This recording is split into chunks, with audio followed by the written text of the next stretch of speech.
দুনয়নে রাসূল পাক দেখিলে কেমন হতো দুনয়নে রাসূল পাক দেখিলে কেমন হতো জন্ম আমার নবীর যোগে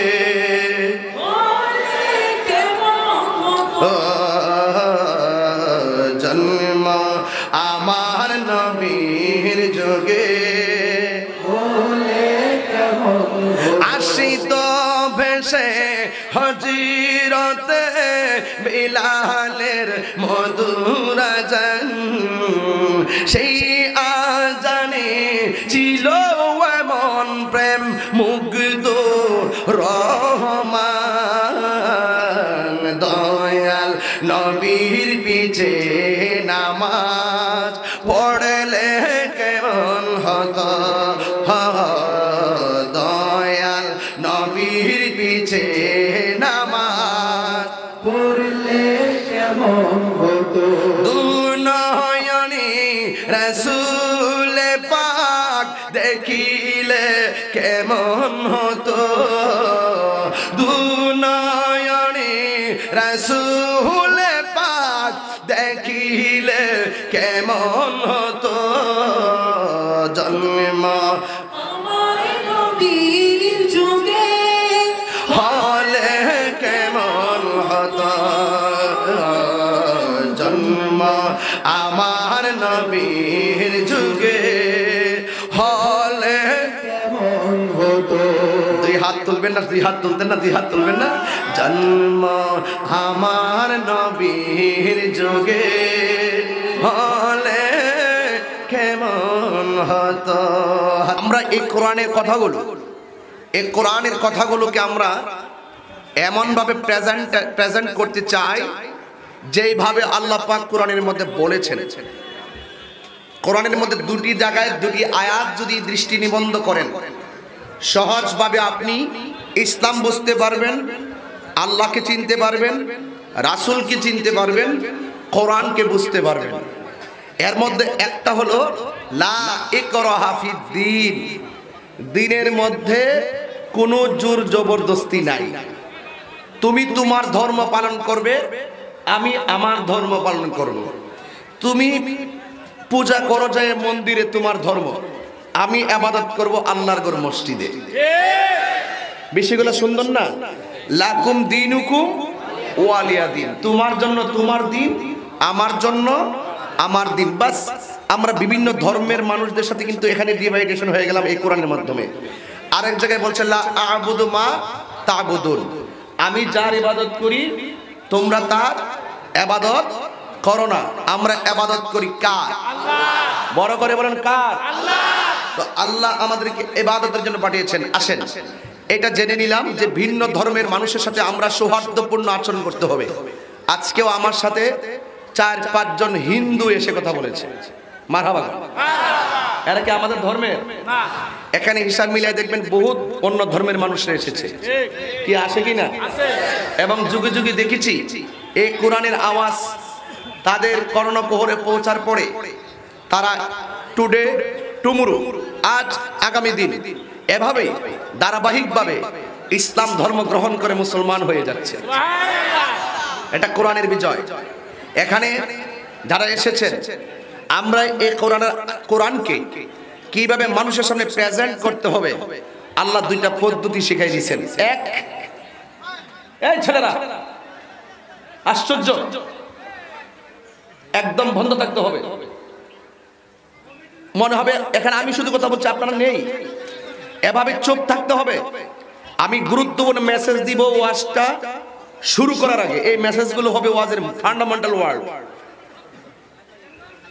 আল্লাহ বলছেন উদউ ইলা সাবিলি রাব্বিকা বিল হিকমা ওয়াল মাউইজাতিল হাসানা আল্লাহ বলছেন মানুষকে দুটি পদ্ধতির মাধ্যমে আল্লাহর দিকে ডাকো দ্বীনের দিকে ডাকো কোরআনের দিকে ডাকো এক হিকমত দুই সুন্দর কথা ব্যবহার কিসের পরিচয় কথা বলতে হবে। ব্যবহার কিসের পরিচয়?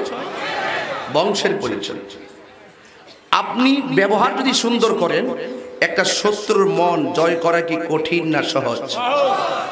আর ব্যবহার যদি রুক্ষ হয়, ব্যবহার যদি খারাপ হয়, ব্যবহার যদি অমার্জিত হয়, তাহলে আপনি যত বড় শিক্ষিত হন না কেন, ব্যক্তির কথাই তার জ্ঞানের মাপকাঠি। আপনি 5টা সার্টিফিকেট কেন, এলএলবি পাস করেন, বিসিএস ক্যাডার খান, আপনার ব্যবহার যদি খারাপ হয়, আপনি ওই যে কোরআনে বলছেন মানুষ সৃষ্টির শ্রেষ্ঠ জীব, আবার মানুষ পশুর চাইতে আরো নিকৃষ্ট। আপনার ব্যবহারই হবে আপনার বংশের পরিচয়। ব্যবহার যদি খারাপ করবেন, তাহলে আপনি পশুর চাইতে আরো নিকৃষ্ট হয়ে গেলেন। কথা কম বলুন, কথা কম বলুন, গুরুত্ব বেড়ে যাবে। আর বেশি কথা বলবেন, অমার্জিত কথা বলবেন, রাগের বশীভূত হয়ে কথা বলবেন, দিমাগ খারাপ করে কথা বলবেন, মানুষের সাথে রুক্ষ ব্যবহার করবেন, মনে রাখবেন এই সমস্ত আচরণ যারা করে, সেই ক্ষেত্রে জ্ঞানীকেও মূর্খ মনে হয়। মিদাদুল উলামায়ে খায়রুম মিন দিমাইশ শুহাদা, বিদ্বানের কলমের কালি শহীদের রক্তের চেয়ে আরো পবিত্র। কথা বলেন ঠিক কি? আজকে আমরা ইসলামকে বুঝতে খুব কঠিন মনে হচ্ছে, আসলে কঠিন নয়, একদম সহজ, ইজি। এই জন্য আপনাদেরকে এই কথাগুলো, যে কথাগুলো এখন বলবো, এগুলো ওয়াজের, এটা ওয়াজের বাইরে হলো, কিন্তু এগুলো মূল ওয়াজ। ভূমিকা যদি বুঝতে পারেন ভিতর কি হবে, আপনি সহজে অনুমান করতে পারবেন। কথা বলেন ঠিক কিনা? 1 2 নম্বর, আল্লাহ পাক আমাদেরকে সৃষ্টি করেছেন একমাত্র কার গোলামি করার জন্য? আল্লাহর গোলামি করার জন্য। আমি যে বিষয়টা ধরবো ইনশাআল্লাহ বিদায় বেলা এই বিষয়টা একটা ফিনিশিং শেষ করে আমি ইনশাআল্লাহ যাব। তবে বেশি লম্বা করব না, যাই বলবো অত্যন্ত ধৈর্যের সাথে আমার কথাগুলো শুনবেন। জবানটা খুলে বলুন, ইবাদত পাওয়ার মালিক কে? আল্লাহ। জীবনটা কে দিয়েছেন? আল্লাহ। আপনারা কি দেখেন নাই সদ্যগত পরশুদিন একদম নদীর মাঝখানে লঞ্চে আগুন ধরে লঞ্চটা পুড়ে ছাই হলো, অনেকগুলো মানুষ তারা দুনিয়া থেকে বিদায় হয়ে গেল। আরে আগুন নিভাতে গেলে পানির প্রয়োজন হয়। বাড়িতে যখন আগুন লাগে ফায়ার সার্ভিস দৌড়ে এসে আগুন নিভানো হয়। ঘরে যখন আগুন লাগে মানুষ পুকুর থেকে পানি তোলার প্রতিযোগিতা করে আগুনকে নিভানোর জন্য তারা চেষ্টা করে। আগুনকে নিয়ন্ত্রণ আনার জন্য তারা ফায়ার সার্ভিস এককভাবেই তারা সম্মিলিত প্রচেষ্টা করে। কিন্তু একটা নদীর মধ্যে কতগুলো পানি, নদীর উপরে পানির উপরে লঞ্চ জ্বলতেছে, মানুষ ধারাবাহিকভাবে মৃত্যু পরিণত হয়েছে, অনেকগুলো মানুষ আগুনে পড়ে বিদায় হয়ে গেছে। কিন্তু এত পানি, সে আগুন এবং তাকে বাঁচানোর জন্য একটু কাজে লাগে নাই। তোমাকে বুঝতে হবে, তোমার যতই সুবিধা হোক না কেন, তোমার যত সুবিধাই হোক না কেন, আল্লাহ যদি তোমার মৃত্যু লিখে রাখে, কোন প্রোটেকশন তোমাকে বাঁচিয়ে রাখতে পারবে না। ওয়ামা তাদরি নাফসুম বিআইয়ি আরদিন তামুত, তুমি যেখানেই থাকো না কেন, মৃত্যু যদি তোমার সেখানে লেখা থাকে, সেখানেই তোমাকে মরতে হবে, সেখানেই তোমাকে শেষ নিঃশ্বাস ত্যাগ করতে হবে। কারণ হায়াতের মালিক কে? আল্লাহ। কথাগুলো আকাশে উদীয়মান তারকারাজির মতন চিরন্তন সত্য। এখানে এডুকেটেড পারসন আছেন, বিশেষ ক্যাডাররা আছেন। ইউনিভার্সাল ট্রুথ, কিছু কিছু বিষয় আছে যেইগুলো থেকে বান্দার কিছু করার থাকে না। আমার এখন টিনের ঘর, যদি চেষ্টা করি যে একটা ইটের উপর একটা ইট দিব, যদি হায়াতে বেঁচে থেকে দেওয়া সম্ভব। কিন্তু পৃথিবীর কোনো ফ্যাক্টরি থেকে, পৃথিবীর কোনো প্রতিষ্ঠান থেকে, অনেক মার্কেট থেকে অনেক কিছু কেনা যায় বাবা, কিন্তু হায়াত কেনার ফ্যাক্টরি পৃথিবীতে কোথাও নাই। যদি হায়াত কেনার ফ্যাক্টরি থাকতো, তাহলে ক্ষমতাধর রাষ্ট্র আমেরিকার জো বাইডেন প্রথমে তার হায়াতটাকে রেনু করে নিত। পাসপোর্ট রেনু হয়, পাসপোর্টের মালিকের হায়াত রেনু হয় না। কথা বলেন ঠিক কিনা বলেন? আপনাকে আপনার বিবেককে জাগ্রত করতে হবে। আপনি আসছেন ওয়াজে হুড়াহুড়ি করলে কিছুই বুঝবেন না। আমার প্রত্যেকটা কথাকে আপনার বিবেচনা করতে হবে, আমি কি বলতে চাচ্ছি, কথা বলেন ঠিক কিনা? এই জমিনের মালিক কে? আল্লাহ। শুনেন, আপনি বলেন কে? তাইলে আমি কালকে এসে একটা 3 তলা বিল্ডিং বানাই। আল্লাহ যেহেতু, আপনারা তো আল্লাহ, আমারও তো আল্লাহ। আপনি যদি আল্লাহর জমিন ভোগ করতে পারেন, আমি কি সেই জমিনে একটা বাড়ি বানাইতে পারি না? কেন? কি আশ্চর্য, কি আশ্চর্য! সবাই তো বলেন যে আল্লাহ, ওকে, তো দ্যাটস অল রাইট, এটা অত্যন্ত কারেক্ট অ্যানসার।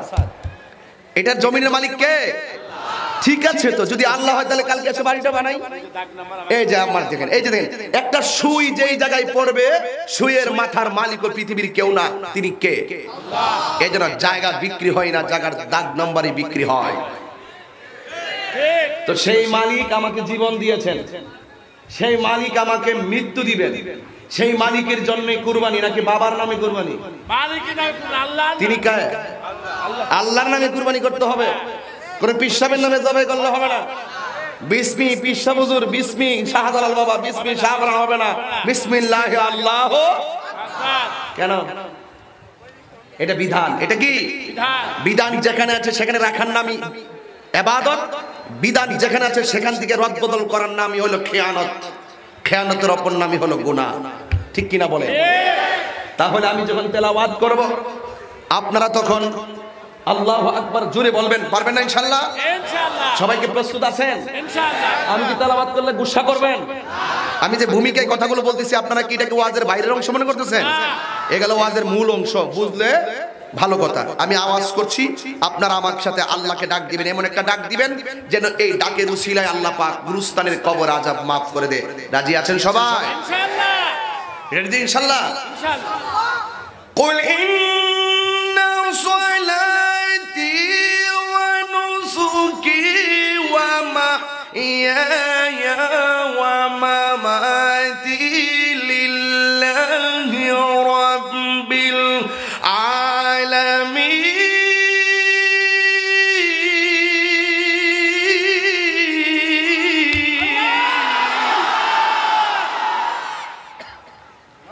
ঘোষণা কার? আল্লাহ। আমার বাবার শক্তি আছে কোরআনের একটা জের পরিবর্তন করব, আমার দাদার শক্তি আছে কোরআনের একটা আয়াত পরিবর্তন করব। এই কোরআন সুদীর্ঘ 23 বছর নবীর উপরে নাজিল করেছেন কে? আল্লাহ। এই কোরআন যখন তেলাওয়াত করা হয়, আল্লাহ কসম করে বলি, অশান্ত মন শান্ত হয়ে যায়। এই কোরআনের সংস্পর্শে এসে অনেক কাফের নবীজিকে মার দিয়ে সে কালিমা পড়ে মুসলমান হয়ে গেছে। এই কোরআন যে ঘরে থাকে, এই ঘরের মধ্যে আল্লাহর রহমত থাকে। এই জন্য যুবক ভাইরা, আমি ভূমিকায় অনেক ধমক দিয়েছি, মাপ চেয়ে নিলাম। আমি ভূমিকায় অনেক কঠিন কথা বলেছি, পায়ে ধরে ক্ষমা চেয়ে নিলাম। কারণ আপনি যদি কষ্ট পান, আমি আসামি হয়ে যাব। আমার ব্যবহারের দ্বারা যদি আপনি কষ্ট পান, এই কষ্ট যদি আপনার হৃদয়ে লালন করে থাকেন, আমি হয়তো ক্ষমা চেয়ে নেওয়ার সময়টাও পাবো না। এই জন্য সময় থাকতে ক্ষমাটা চেয়ে নিলাম। ক্ষমা করছেন নি আপনারা? এই জন্য বাবারা আমার, মানুষকে ভালোবাসবেন। Humanity is the very important element for our life. মানবতাই হলো মানুষের সবচাইতে বড় সম্পদ। একটি সুন্দর কথার দ্বারা দেশ জয় করা যায়। এই জন্য আল্লাহ রাব্বুল আলামিন কোরআনে বলেছেন, উদউ ইলা সাবিলি রাব্বিকা বিল হিকমাতি ওয়াল মাউইযাতিল হাসানা। আল্লাহ বলেন, মানুষকে দ্বীনের দিকে আহ্বান করো, মানুষকে ইসলামের দিকে আহ্বান করো, মানুষকে রবের দিকে আহ্বান করো সুন্দর কথা আর হিকমতের মাধ্যমে। এই জন্য আমি তাহিরি মানুষের মনের মাধুরীতে মিশে কথা বলি, এটা কি আমার অপরাধ? আর জোরে বলেন, এটা কি অপরাধ? হাসি খুশিতে মিলেমিশে মহব্বতে সুন্দর করে কথাগুলো বলতে হবে, যেইভাবে আমার কথাগুলো সহজে বুঝবেন। আপনারা দেখেছেন আমি কিন্তু ভূমিকার ভিতরে পোস্টারটাও পড়ি নাই, এরপর আমি আপনাদের সামনে অত্যন্ত হৃদয় থেকে ভালোবাসা স্থাপন করে আজকের মাহফিলটা যাদের শুভ আগমনে ধন্য হয়েছেন, আমি তাদেরকে স্মরণ করছি। প্রধান অতিথি আউলাদের রাসূল পীরে কামিল হযরতুল আল্লামা আলহাজ সৈয়দ বাহাদুর শাহ মুজাদ্দিদি আল আবিদি মুদ্দাজিল্লাহুল আলী বারাকাল্লাহু তাআলা ফি হায়াতিহি। সকলে বলুন আমিন। আমার পূর্বে বয়ান করেছেন সারা বাংলার আলোড়ন সৃষ্টিকারী মুজাহিদ আহলুস সুন্নাহ, যিনি আপনাদের সামনে দীর্ঘক্ষণ কোরআন সুন্নাহর আলোকে আলোচনা করেছেন, যিনি অসুস্থ শরীর নিয়ে এসেছেন, আল্লামা মুফতি গোলাম কবির কাদরী সাহেব। আল্লাহ যেন হুজুরকে নেক হায়াত দান করে, শরীরটাকে পূর্ণ সুস্থ করে, জবানটা খুলে মুহাব্বতে পড়ুন আমিন। আজকের দিনের সভাপতি, কুষ্টিয়া জেলা শাখার সম্মানিত সভাপতি, আহলে সুন্নাত ওয়াল জামাতের সভাপতি জনাব মোহাম্মদ শহীদুল ইসলাম সাহেব, সকলের প্রতি রেসপন্স রেখে হাজী মুজিবুর রহমান সাহেব অত্যন্ত মহব্বত করে আমাকে দাওয়াত করেন এই মাহফিলে আসার জন্য, প্রতি বছর যোগাযোগ করেন। আমরা অনেক মহব্বত নিয়ে আসি এই কুষ্টিয়া থেকে, অনেক জায়গা থেকে, খুলনা থেকে, ঝিনাইদহ থেকে আমাকে প্রোগ্রামের জন্য ফোন করে, কিন্তু আমি আসার মতন আমি সুযোগ পাই না। এরপরে এই মাহফিলটা আমাকে যখন বলা হয় তখন আমি ডান বাম করি না, আমি অত্যন্ত আন্তরিকতার সাথে এসে যাই। অনেক বছর এই মাহফিলে এসেছি, অনেক মানুষ আমি দেখেছি, অনেক মানুষ আমার স্টেজের মধ্যে বসা ছিল, অনেক মানুষ বাড়িতে আমার মা বোন ছিল, অনেক মানুষ আমার সামনে বসা ছিল। এই যে বছরটা ঘুরে গেল, এই করোনা যুদ্ধ মাঝখানটা গেল, কত মানুষ করোনা যুদ্ধে হেরে গিয়ে এই দুনিয়া থেকে বিদায় হয়ে গেছে। এমন মানুষ আছে আমার সঙ্গে মুসাফা করেছে, এমন মানুষ আছে আমরা যখন মাহফিলে এসেছিলাম আমাদের বক্তব্যগুলো তারা শ্রবণ করেছে, আজকে তারা দুনিয়ার জমিনে নাই, অন্ধকার কবর দেশে চলে গেছে। এমন মানুষ আপনাদের এলাকায় আছে না? না।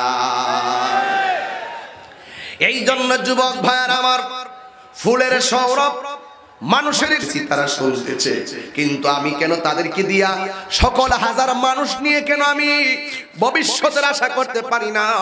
আমি যদি আজকে মারা যাই, আমাকে এমন একটা ঘরে শোয়া দিবে, ওই ঘরের ভিতরে এই কুষ্টিয়ার একটা মানুষ যাওয়ার কোনো ব্যবস্থা নাই। কথা বলেন ঠিক কিনা? কেউ কারোর সঙ্গে যাবে না। এই পৃথিবীর মানুষ তোমার পিছনে যতই প্রোটেকশন দোক না কেন, কাগজ কাটকার গুড়ি বানাকার উড়াতা है आसमान में, गुरी बेचारा क्या करेगा रशी मौला के हाथ में। বালক গুড়ি এনে কেটে আকাশে উড়িয়ে দিল, বালক যখন গুড়িকে টান দিল, বাতাসের তালে তালে গুড়ি ডানে গেল বামে গেল, আবার বালক টান দিলে গুড়ি যেমন চলে আসে। আল্লাহ আমাকে পাঠিয়ে দিয়েছেন, বিবেক নামক আদালত দিয়েছেন, এই পথে চললে খারাপ, এই পথে চললে ভালো, এই পথে চললে জান্নাতি, এই পথে চললে জাহান্নামী। তোমাকে এই পথে চলার জন্য অনেক মানুষ তোমাকে প্রেমের হাওয়ায় ডাকবে, তুমি যদি সেই বাতাসে চলো তুমি জান্নাতে যাবে। এই দিক দিয়ে তোমাকে খারাপ হাওয়ায় তোমাকে আহ্বান করা হবে, এই দিকে যদি তালে তালে নাচতে থাকো তুমি জাহান্নামে যাবে। বিবেক নামক আদালতকেই তোমাকে জিজ্ঞেস করা হবে, তুমি এই দিকে যাও ওই দিকে যাও। আল্লাহ যেই দিন তোমাকে টান দিয়ে দিবে, এই পৃথিবীর কোনো মানুষ তোমাকে ধরে রাখতে পারবে না। কথা কি সত্য? এই কথা কি সত্য?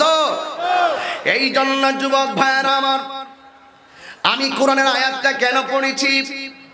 আল্লাহ রাব্বুল আলামিন কোরআনুল কারীমের মধ্যে বলেছেন, কুল ইন্না সলাতি ওয়া নুসুকি ওয়া মাহইয়ায়া ওয়া মামাতি লিল্লাহি রাব্বিল আলামিন।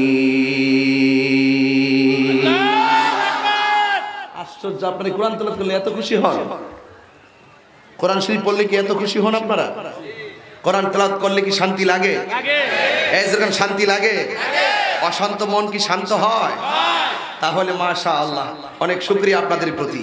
আমরা, আল্লাহ বলছেন, হে বন্ধু আপনি বলে দেন আমার নামাজ, আমার কুরবানি, আমার জীবন, আমার চলে যাওয়া সব একজনের জন্য। জবান খুলে বলুন তিনি কে? আল্লাহ। তাহলে ঠিক আছে তো সবকিছু? এবার আসেন, আমার নবী যখন দুনিয়া থেকে বিদায় হয়ে যাবেন, আল্লাহু আকবার বলবেন না? আল্লাহু আকবার। আমার নবী কি মরা নবী না জিন্দা নবী? জিন্দা। একটু বড় করে বলুন জিন্দা। আরো বড় করে বলুন জিন্দা। জিন্দা নবী, এতে কোনো সন্দেহ আছে? যারা বলে জিন্দা নবীকে তালাক দিলাম, তারা এখনো অনেক কিছু অজানা রয়েছে। কথা বলেন ঠিক কিনা? আমি তাদেরকে জেনে নেওয়ার আহ্বান করছি। আমার নবী রওজা মুবারকে জিন্দা। আমার নবী যখন শেষ সময়, তখন আমার নবী হযরতে আয়েশা সিদ্দিকা রাদিয়াল্লাহু তাআলা আনহাকে ডাক দিয়ে বললেন, হে আয়েশা, আমি দুনিয়া থেকে বিদায় হয়ে যাচ্ছি মহান মনিবের ডাকে। লাস্টে একটা কথা বলছি না আয়েশা, সালাত সালাত সালাত। সুবহানাল্লাহ। আমরা যারা আহলুস সুন্নাত ওয়াল জামাত, আমাদের আকীদাটা একটু স্পষ্ট করি। আমরা মিলাদুন নবীও মানি, সিরাতুন নবীও মানি। এক কথা বল না কেন? মিলাদুন নবীও মানি, সিরাতুন নবীও মানি। এই 63 বছর জিন্দেগি আমার নবী আমাদেরকে যা বলেছেন করো, তা আমাদেরকে করতে হবে। তা আমাদের কি করতে হবে? পালন করতে হবে। নাকি এতে কোনো সন্দেহ আছে? আমার রহমাতুল লিল আলামিনের কথা মতো যারা চলবে, শুধুমাত্র মুখে স্লোগান দেওয়ার নাম ইসলাম নয়, জানার নাম ঈমান নয়, মানার নাম হলো ঈমান।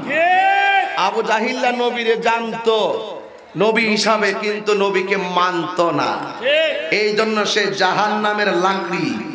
আর আমার হুজুর আলোচনা করেছেন, আবু বকর ওয়াজ করেছেন, সিদ্দিক আকবর ওয়াজ করেছেন, আমি বাসায় থেকে শুনেছি।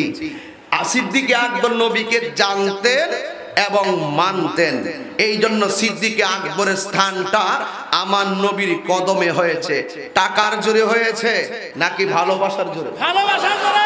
আর যদি না কিসের জোরে? ভালোবাসার জোরে। এই ভালোবাসা যদি কুষ্টিয়াবাসীর থাকে, আমি বিশ্বাস করি আপনার ঘরটা ভাঙ্গা হতে পারে, আপনি দিন মজুর হতে পারেন, আপনি অটো চালাতে পারেন, আপনি ভ্যান গাড়ি চালাতে পারেন। আপনার বিশ্বাসটা যদি শতভাগ থাকে, আপনি ভাঙ্গা করে শুয়ে থাকলেও আমার মোস্তফার দিদার পাবেন। এই দিদার আপনি টাকার জোরে পাবেন না, এই দিদার পাবেন আপনি নবীর মহব্বতের জোরে। হ্যাঁ, ঠিক কি না বলেন? এতে কোনো সন্দেহ আছে? আমরা নবীর দিদার চাই কি চাই না? কারা কারা চান না হাত তোলেন। আমরা কি সবাই চাই? আমরা কি সবাই নবীর দিদার চাই না? কারা কারা চান হাত তোলেন তো দেখি।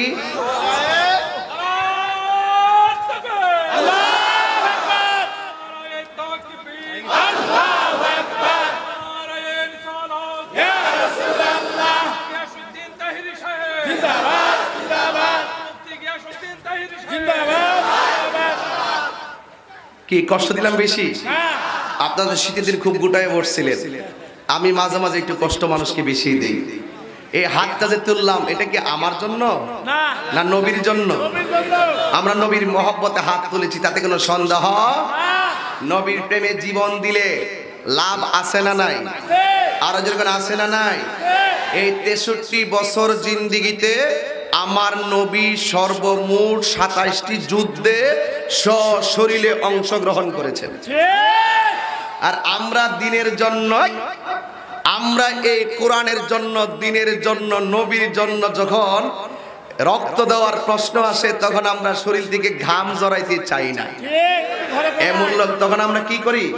আমরা পলায়ন করি। তাহিরি যখন কথা বলে, তাহিরি লাল চক্ষুকে ভয় পায় না, তাহিরি কাউকে ভয় করে কথা বলেও না, তাহিরি দলিল ছাড়া কোনো কথাও বলে না। এই এলাকায় যখন আসি, তখন মানুষের মাঝে একটা মহব্বত তৈরি হয়। কথা বলেন ঠিক কিনা বলেন? এটা কি তাহিরির চেহারা দেখার জন্য? তাহিরি কণ্ঠ শোনার জন্য? এই হাজারো মানুষ কুষ্টিয়ার প্রত্যন্ত এলাকা থেকে আমি তথ্য পেয়েছি, আজকে খুলনা থেকে পর্যন্ত মানুষ এসেছে, ঝিনাইদহ থেকে মানুষ এসেছেন, আপনারা যারা এসেছেন, সিরাজগঞ্জ থেকে মানুষ এসেছে, যতগুলো মানুষ এখানে যত জায়গা থেকে এসেছেন, আজকে রোড ঘাট 1.5 কিলোমিটার পর্যন্ত গাড়িতে যে ব্লক হয়ে গেল, এটা তাহিরিকে দেখার জন্য আসেন নাই, তাহিরি কণ্ঠ শোনার জন্য আসেন নাই, মুফতি গোলাম কিবরিয়ার কণ্ঠ শোনার জন্য আসেন নাই। আল্লাহর কসম করে আপনাদের মনের কথাটুকু ব্যক্ত করে দেন। আজকে কুষ্টিয়ার জমিনে কুন্ডিয়াছড়া মাঝিহাট সুন্নি মাদ্রাসার ময়দানে আপনারা আওয়াজ করে বলুন, আমরা কি মানুষের লৌকিকতায় এসেছি নাকি কোরআনের আকর্ষণে এসেছি?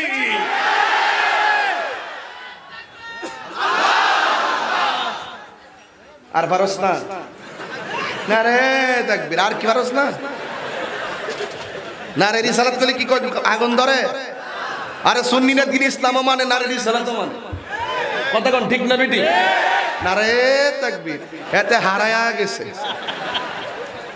লা ইলাহা ইল্লাল্লাহ যদি আজীবন জপ কোনো কাজ হবে না মুহাম্মদুর রাসূলুল্লাহ ছাড়া।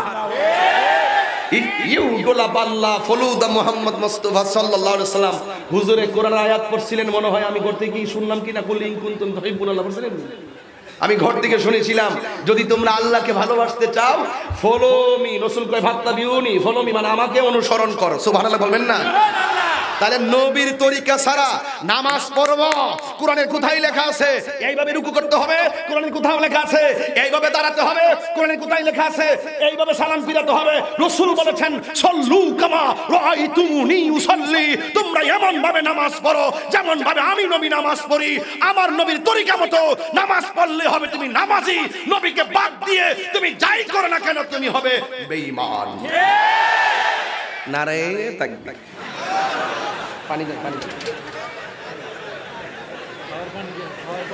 নারে তাকবীর, নারে রিসালাত, নারে রিসালাত, নারে গাউসিয়া, শাহের শাহের মদিনা। কি কষ্ট হচ্ছে আপনাদের? এই ফাগলা কেডাইডা তিতা মিঠা বুঝছ না? এই যে নারে তাকবীর, আল্লাহু আকবার, নারে রিসালাত, ইয়া রাসূলুল্লাহ, সুন্দর স্লোগান। যেথায় আল্লাহ সেথায় নবী। মা বাবা দাদা দাদি নানা নানি ভাই বোন চাচা চাচি খালা খালো ফুফা ফুফু ফুফি, হ্যাঁ ফুফা ফুফু, এরকম না? এইভাবে জামাই বউ শালা শালি, আর না শালা শালি, এরপরে আরো আছে না এমনি এমনি ভাই ভাবি। এই যে একটা জোড়া জোড়া সব জায়গায় পাইলেন, দেখলেন, বুঝলেন। আল্লাহর নামের ভাষে আল্লাহ বন্ধুরে হাবিব বানাইয়া নিজে জোড়া সাজাই পৃথিবীটারে জোড়াই জোড়াই সাজাইছে। এই জন্য আপনাকে আল্লাহ নামের পাশে নবীর নামটা লইতে হইবে গো সোনার চান।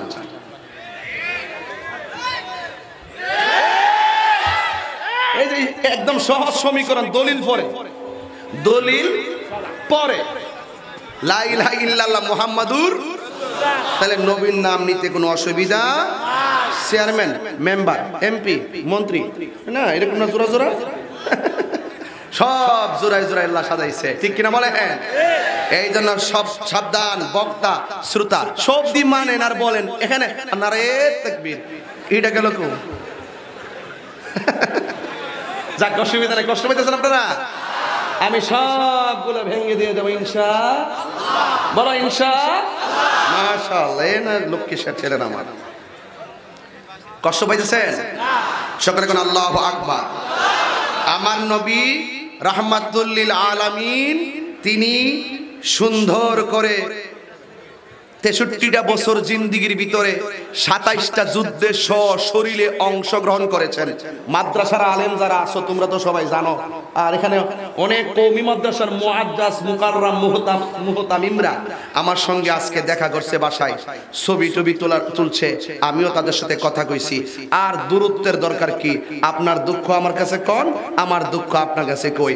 এবার বইলা বই যদি হবে সব হুজুর একসাথে মিলতাম পারি, তাইলে কোরআনের বাগানটা আরো সুন্দর দেখা যাবে। হ্যাঁ, বুঝেন না? আর কি বলতাম, এর সাথে সুন্দর কথা আছে কুষ্টিয়া? এমন সুন্দর কথা আমি তো শুনছি এই মাহফিল থেকে মাত্র 1.5-2 কিলোমিটার দূরে আমির হামজা সাহেবের বাড়ি।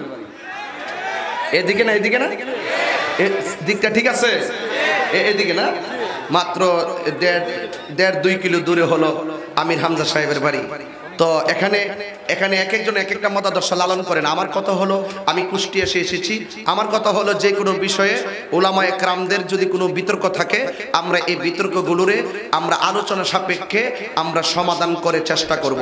ইখতিলাফুল উলামা এ রহমা, আলেমদের মতানৈক্য এটা রহমতে পরিণত হয়। হয়তো আপনি বুঝে আপনার দলে আমাকে নিয়ে নেন, আর না হয় আপনি বুঝে আমাদের দলে আসেন। যদি এই একটা সিস্টেম চালু হয়ে যায় তাহলে দেখবেন ইসলামের বাগানটা আরো চমৎকার দেখা যাবে, ঠিক কিনা বলেন? আর কোন কথা আছে? নিরপেক্ষ বিচার করে দিয়ে গেলাম। এরপরে তাহিরির বিরুদ্ধে যা মন চাতা কনগা, যা মন চাতা লেখেন, কোনো আপত্তি? আমি আমার কথা বলে দিয়ে যাই। বলুন আমার নবীর জীবনে কয়টা, কি খারাপ লাগছে আপনার কাছে নাকি আমি অন্য দিক দিয়ে ওয়াজ করতাম? এই লাইনগুলো আগে আগে তো ক্ষেতের আইল দেওয়ান তো হবে। কি এটার কি কো ক্ষেতের কি কো? হ্যাঁ আমরা দিতে লাইল কো আর কি। আচ্ছা এখানে আইল কো, আইল মানে ওই জমিনে যে চতুর্দিক দিয়ে উঁচু আছে বান্দা। আচ্ছা সীমারেখা না, সীমারেখা আবার আরেকটা সীমানা হয় না। আইল আইল যদি চতুর্দিকে ভালো করে না বাঁধেন, মাঝখানে যদি থাকতে হয় আপনার খেতে যতই ফানি দেন আরেকবার খেতে যাবেন। আমি আইলটা বাঁধতেছি এই জন্য একটু অন্যদিকে একটু কথা বলতেছি আর কি। এখন আপনারা আমার সাথে একটু আওয়াজ করতে দিব, আমি ওয়াজ করবো আপনারা আওয়াজ করবেন। আপনারা বলেন তো আমার নবীর জীবনে কয়টা যুদ্ধে সরাসরি অংশগ্রহণ করছে? তোমার দি মুখ লড়ছে না কড়া কড়া 27টা না জানে মানে এগুলো হারাই গেছে তাহিরি নামের উপরে। কয়টা যুদ্ধে? এবার জোরে কোন আমার নবী কয়টা যুদ্ধে সশরীরে অংশগ্রহণ করছে? আচ্ছা নবীর সঙ্গে যারা যুদ্ধে অংশগ্রহণ করছে সাহাবারা শহীদ হয়েছে কিনা? কথা কেন সাহাবারা শহীদ হয়েছে কিনা? তাহলে বদর যুদ্ধে কয়জন? 14 জন। কয়জন? 14 জন। তো এই যে শহীদ হইল, বদর যুদ্ধে শহীদ হইল, হুনাইনের যুদ্ধে শহীদ হইল, তায়েফের যুদ্ধে শহীদ হইল, এরপর খন্দকের যুদ্ধে শহীদ হইল, উহুদের যুদ্ধে শহীদ হইল। সব 27টা যুদ্ধ রাসূল নেতৃত্ব দিয়েছেন। প্রত্যেকটা যুদ্ধেই সাহাবীরা শহীদ হলো, কিন্তু আমার নবীকে তারা শহীদ করতে পারে নাই। তার কারণটা কি? রাসূল বলেন আল্লাহ আমাকে 6টা মর্যাদা দিয়েছেন, এই 6টা মর্যাদা পৃথিবীর কোন নবী রাসূলকে দেয় নাই, আমাকে দিয়েছেন। কেমন? 1 নম্বর হলো আল্লাহ রাব্বুল আলামিন আমার জন্য গনিমতের মালকে হালাল করে দিয়েছেন। 2 নম্বর আল্লাহ আমার জন্য সারা পৃথিবীর জমিনটাকে মসজিদ বানিয়ে দিয়েছেন। 3 নম্বর আমার নবী বলেন আল্লাহ আমার মাঝে এমন একটা ভয় দিয়েছেন, কেউ যদি আমাকে মারতে আসে পিছন দিক থেকে প্রাণী এইভাবে দাঁড়ায় যায় তাকে খাওয়ার জন্য। এই জন্য নবীকে একা পেয়েও কেউ মারতে পারে নাই। রাসূলকে অনুসৃতু বির রোবে, হাদিসের ইবারত অনুসৃতু বির রোবে, আমি সাহায্যপ্রাপ্ত হয়েছি আল্লাহর কাছে একটা ভীতির মাধ্যমে। একটা ভীতি আল্লাহ পাক এইভাবে আমার পিছনে দিয়ে দিত মানুষকে অ্যাটাক করার জন্য। কখনো চোয়াল হয়ে যেত, কখনো উট এইভাবে আবু জাহেলের তো একবার এমনি উট হা করে রইছে এইভাবে। আমার নবী বলছে আবু জাহেল এতিমের মাল দিয়ে দাও। আবু জাহেল কয় জি নবী নিয়ে যান। সাঙ্গ পাঙ্গরা কয় আবু জাহেল নবীর কথাই দিয়ে দিলে, কারণটা কি তুমি কি মিল্লা গেছো নাকি? আবু জাহেল কয় মিলি নাই, আমার চোখটা তোর চোখে লাগাই দিতি বুঝতি। আমি যখন নবী যখন বলছে মালটা দিয়ে দেওয়ার জন্য, তখন আমি মনে মনে ভাবছিলাম নবীর সঙ্গে তর্ক করব, কিন্তু দেখলাম নবীর দিকে তাকাইতে দেখলাম পিছন দিক দিয়া এত বড় একটা উট এইভাবে হা করে দিছে। আমি যদি না করতাম তাহলে আমার খেজুর মতন সাবায়া খায়া বলা লইলে, এই জন্য আমি দিয়ে দিছি। আর সুবহানাল্লাহ। এরপরে রাসূল বলেন যে আল্লাহ আমাকে আরেকটা মর্যাদা দিয়েছেন। আদম নবীর জন্য এই এরিয়া, মুসা নবীর জন্য এই এরিয়া, ইব্রাহিম নবীর জন্য এই এরিয়া, দাউদ নবীর জন্য এই এরিয়া, আদম নবীর জন্য এই এরিয়া, জাকারিয়া নবীর জন্য এই এরিয়া, সুলাইমান পয়গম্বরের জন্য এই এরিয়া, ইয়াহিয়া, ইউনূস সবার জন্য একটা এরিয়া দিয়েছেন। এই এরিয়ার ভিতরে নামাজ পড়লে নামাজ হবে, আর এই এরিয়ার বাইরে নামাজ পড়লে নামাজ হবে না।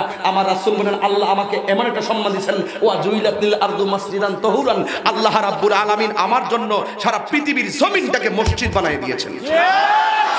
আরো বড় করে বলেন সুবহানাল্লাহ বলেন। আর একটা জিনিস দিয়েছেন, সেটা হলো আল্লাহ রাব্বুল আলামিন আমাকে শেষ নবী বানিয়ে দিয়েছেন। সুবহানাল্লাহ। নবীর পরে কি আর কোনো নবী আসবে? তাহলে আমার নবীর 63 বছর জিন্দেগিতে কয়টা যুদ্ধে সরাসরি অংশগ্রহণ করছে? 27টা যুদ্ধে কি রাসূল কি কেউ শহীদ করতে পারছে? না করার পিছনে নবীকে মর্যাদা দিয়েছেন কে? এর মধ্যে একটি যুদ্ধের সময় আল্লাহর হাবিব ঘরের মধ্যে বসে তিনি কথা বলতেছেন। আল্লাহ ডাক দিয়ে কি বন্ধু আপনি কথা বলতেছেন, আর এই দিক দিয়া আপনাকে মারার জন্য কাফেররা ষড়যন্ত্রের জাল ফালাইছে। আপনারা বলুন তো দেখি, বন্ধু নবীরে যেখানে যুদ্ধের ময়দানে মারার ক্ষমতা কাহারও নাই, ষড়যন্ত্রের জাল ফালাইলে এই ষড়যন্ত্রের জবাব আসবে আরশে আজিম থেকে। কথা কোন ঠিক কি না? এটা কি রকম? যদি আপনি কাউকে মারার জন্য ষড়যন্ত্র করেন, এই ষড়যন্ত্রের ফায়সালা আসবে একমাত্র উপর থেকে, আল্লাহ পাক করবেন। আল্লাহ কোরআনে বলছেন ওয়া মাকারু ওয়া মাকারাল্লাহ ওয়াল্লাহু খায়রুল মাকিরিন।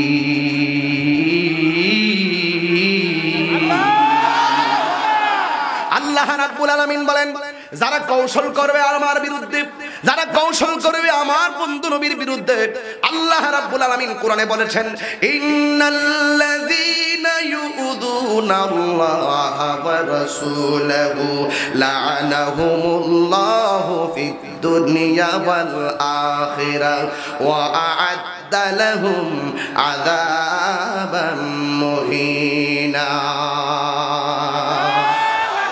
আল্লাহ রাব্বুল আলামিন বলেন নিশ্চয়ই যারা আমি আল্লাহ এবং আমার নবীর সঙ্গে যারা বেয়াদবি করবে, আমি আল্লাহ রাব্বুল আলামিনের পক্ষ থেকে তাদের উপরে অভিশাপ, শুধুমাত্র অভিশাপ নয়, আমার আল্লাহ বলেন ওয়া আ'আদ্দা লাহুম আযাবাম মুহিনা, তাদের জন্য লাঞ্ছনাদায়ক শাস্তির ব্যবস্থা রেখেছেন কে?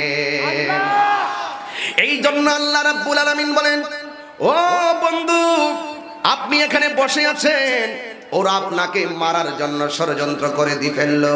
আল্লাহর হাবিব ডাক দিয়ে বলেন এ সাহাবীরা, ওরা আমাকে মারার জন্য তারা শুরু করে দিয়েছে।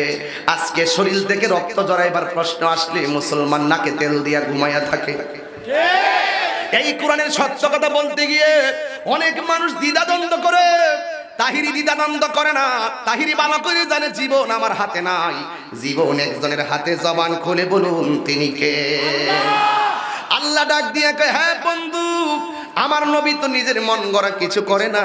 আল্লাহ বললে নবী কাজটা করে। আল্লাহ কোরআনে বলেন, আল্লাহ বলেন ওয়ামা ইয়ানতিকু আনিল হাওয়া ইন হুয়া ইল্লা ওয়াহিয়ুন ইউহা। আল্লাহ রাব্বুল আলামিনের পক্ষ থেকে আমার আল্লাহ ওহী ছাড়া কোনো কিছু সিদ্ধান্ত নেই না। এবার আমার সঙ্গে মহব্বতে প্রাঞ্জল ভাষায় একটু টান দিয়ে বলেন বন্ধুরে আমার, ও আমার খুনটিয়ার চরের বন্ধুরা, মাঝি হাটের বন্ধুরা, ও আমার কুষ্টিয়ার বাবাজিরা গো, আমি কিন্তু বয়ানে ঢুকে গেলাম, আর ডানে বামে যাওয়া যাবে না, উঠ বস একদম না, একদম নবীর মহব্বত নিয়ে বসে যাবেন। আল্লাহ ডাক দিয়ে কই বন্ধু, ও বন্ধু গো, আপনি এখানে বসে আছেন আর এই দিক দিয়ে আপনাকে মারার জন্য ষড়যন্ত্র করতেছে। দেখেন আমার নবী যতদিন পর্যন্ত গোপনে গোপনে ইসলাম প্রচার করেছেন, আমার নবীর বিরুদ্ধে কিন্তু কেউ কথা বলে নাই। কাফেররা আমার নবীকে আল আমিন উপাধি দিয়েছেন। আমার নবীকে আল্লাহ ডাক দিয়ে বন্ধু, ওরা আপনাকে মারার জন্য ষড়যন্ত্র করতেছে। এই জন্য যুগে যুগে আমি দেখেছি যারা নবীর বিরুদ্ধে কথা বলেছে, যারা কোরআনের বিরুদ্ধে কথা বলেছে, যারা ইসলামের বিরুদ্ধে কথা বলেছে, হাজার পাওয়ারফুল ব্যক্তি অনেক হিরো সঙ্গে সঙ্গে জিরো হয়ে গেছে।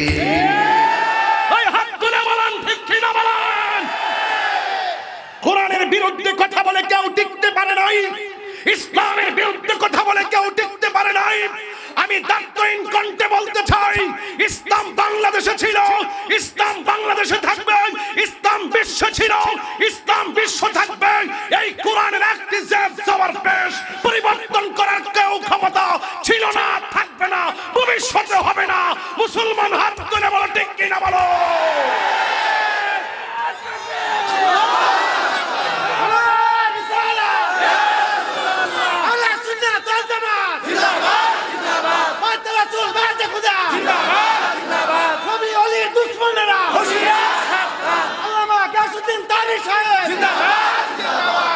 ঠিক কিনা বলেন? সুন্নাতি নয় শুধু মজলুম সহায়ক, সুন্নাত হুদের বাতিলের প্রতিরোধ, মহব্বতে তার সুদিনের সাথী তুমি, দুর্দিনেও তার পাশে থাকো কি। আরো কিছু সুন্নাত আছে তুমি জানো কি, জানলেও জীবনে কখনো তা মানো কি। কথা বলেন ঠিক না বে ঠিক? এই কোরআনের পক্ষে জীবন দিতে চান কি চান না? ইসলামের সপক্ষে জীবন দিতে চান কি চান না? আমার নামাজ কার জন্য? আরে আমি তো আয়াত পড়ছি, এটার উপরে আমি থাকবো শেষ পর্যন্ত। আমার জীবন কার জন্য? আমার মরণ কার জন্য? আমার কুরবানি কার জন্য? আমার নবী 63 বছর জিন্দেগিতে 27টি যুদ্ধে অংশগ্রহণ করে দেখিয়ে দিয়েছেন এই পৃথিবীর সব তুচ্ছ, আল্লাহর বিধান নবীর কাছে সবার শ্রেষ্ঠ। ঠিক কিনা বলেন? এই জন্য আমি তাহিরিয়ে বলি, ব্যাংক ব্যালেন্স পজিশন সব আমাদের কাছে তুচ্ছ, নবীর মহব্বত আমার কাছে সবার শ্রেষ্ঠ। ঠিক কিনা? আল্লাহ রাব্বুল আলামিন ডাক দিয়ে বলেন, হে বন্ধু, ওরা আপনাকে মারার জন্য দ্বিতীয় স্টেপ গ্রহণ করেছে, আপনি আবার প্রস্তুতি নিয়ে নেন। আমার নবী ওই জিহাদের ময়দানে যাবেন। জিহাদ দেখেন আমার নবী কি বলেছেন 1450 বছর পূর্বে। আমার নবী বলেছেন, আল জিহাদু মাজিন ইলা ইয়াউমিল কিয়ামাহ, জিহাদ কিয়ামত পর্যন্ত চলবে। এবার আমার নবী, আপনার নবী রাহমাতুল লিল আলামিন সাহাবাদেরকে ডাক দিয়া বলেন, আমার আল্লাহকে জোরে ডাক দিয়া বলবেন, সাহাবীদেরকে ডাক দিয়া বলে, সাহাবীরা গো, সাহাবীরা, ইসলামকে রক্ষার জন্য, ইসলামের পতাকাকে সমুন্নত রাখার জন্য, আল্লাহর কোরআনের আইনকে বাস্তবায়ন করার জন্য, বাতিলের বিরুদ্ধে দুর্গ গড়ে তোলার জন্য, হককে প্রতিষ্ঠা করার জন্য আমাদেরকে আবার যুদ্ধের ময়দানে যেতে হবে। ও সাহাবায়ে কেরাম, আমরা যেতে চাই, আমরা আবার প্রস্তুতি নিতে চাই। ইন দি মিন টাইমে আমি আবারও বলেছি, ঘটনা জানার নাম ঈমান নয়। ঘটনাগুলো বারবার পুনরাবৃত্তি করার মূল কারণ হলো আমরা জানি বেশি, মানি কম। এই জন্য ঘটনা জানলে চলবে না। আজকে ওয়াদার সময় এসেছে, আজকে প্রতিজ্ঞার সময় এসেছে। আমরা কিভাবে সামনে ইসলামের কাজ করতে হবে, দ্বীনের কাজ করতে হবে। এই দ্বীন, কুরআন মুসলমানদেরকে নিয়ে আন্তর্জাতিক নীল নকশা চলছে। এইগুলাকে আমরা, এগুলার বিরুদ্ধে আমাদেরকে রুখে দাঁড়াতে হবে। কথা বলেন ঠিক কিনা? এই কোরআনের মাধ্যমেই সম্ভব অশান্ত সমাজকে শান্ত করা। এই কোরআনের মাধ্যমেই সম্ভব অসামাজিকতাকে সমাজে আবদ্ধ করার জন্য একটি গাইডলাইন, সেই গাইডলাইনের নাম হলো আল কোরআন। কথা বলেন ঠিক কিনা? একটা জবান বন্ধ রাখবেন না, মহব্বতে মায়ার সুরে বলেন আল্লাহু আকবার। এবার আমার সাথে বলেন, বন্ধুরে আমার, ও আমার কুষ্টিয়ার শরীর বন্ধু, ও আমার কুষ্টিয়ার বাবা। আল্লাহর হাবিব ডাক দিয়া বলে, সাহাবীরা তোমরা রাজি নি? সাহাবীরা ডাক দিয়া কয়, জীবন দিয়ে দিব। আরেকটা সাহাবী ডাক দিয়ে নবী গো জান দিয়ে দিব। আরেকটা সাহাবী বলে, নবী গো মাল দিয়ে দিব। এইভাবে সব সাহাবীরা নবীর সঙ্গে একেবারে পাগল। সাহাবীদের ভাগ্য অনেক ভালো, কারণ তারা নবীর চেহারা দেখে দেখে জিহাদে যাওয়ার সিদ্ধান্ত নিয়েছে। হঠাৎ করে দুইটা ছোট্ট বাচ্চা ডাক দিয়া কয়, ইয়া রাসূলুল্লাহ, নবী শুধু উড়াই যাইব, আমরা দুইটা বাচ্চাও যুদ্ধের ময়দানে যেতে চাই। আমার নবী বলে, যুদ্ধের ময়দানে যেতে গেলে দুইটা পাওয়ার লাগবে। এক নম্বর পাওয়ার, বয়সে বড় হওয়া লাগবে। দুই নম্বর পাওয়ার, তার গায়ের মধ্যে শক্তি লাগবে। দুইটা বাচ্চা যদিও ছোট, আমার নবীরে এমন উত্তর দিয়েছেন। আজকে একটা জিনিস খেয়াল করবেন, মাহফিলে মুরব্বী মানুষ কিন্তু আমার সামনে বসে নাই।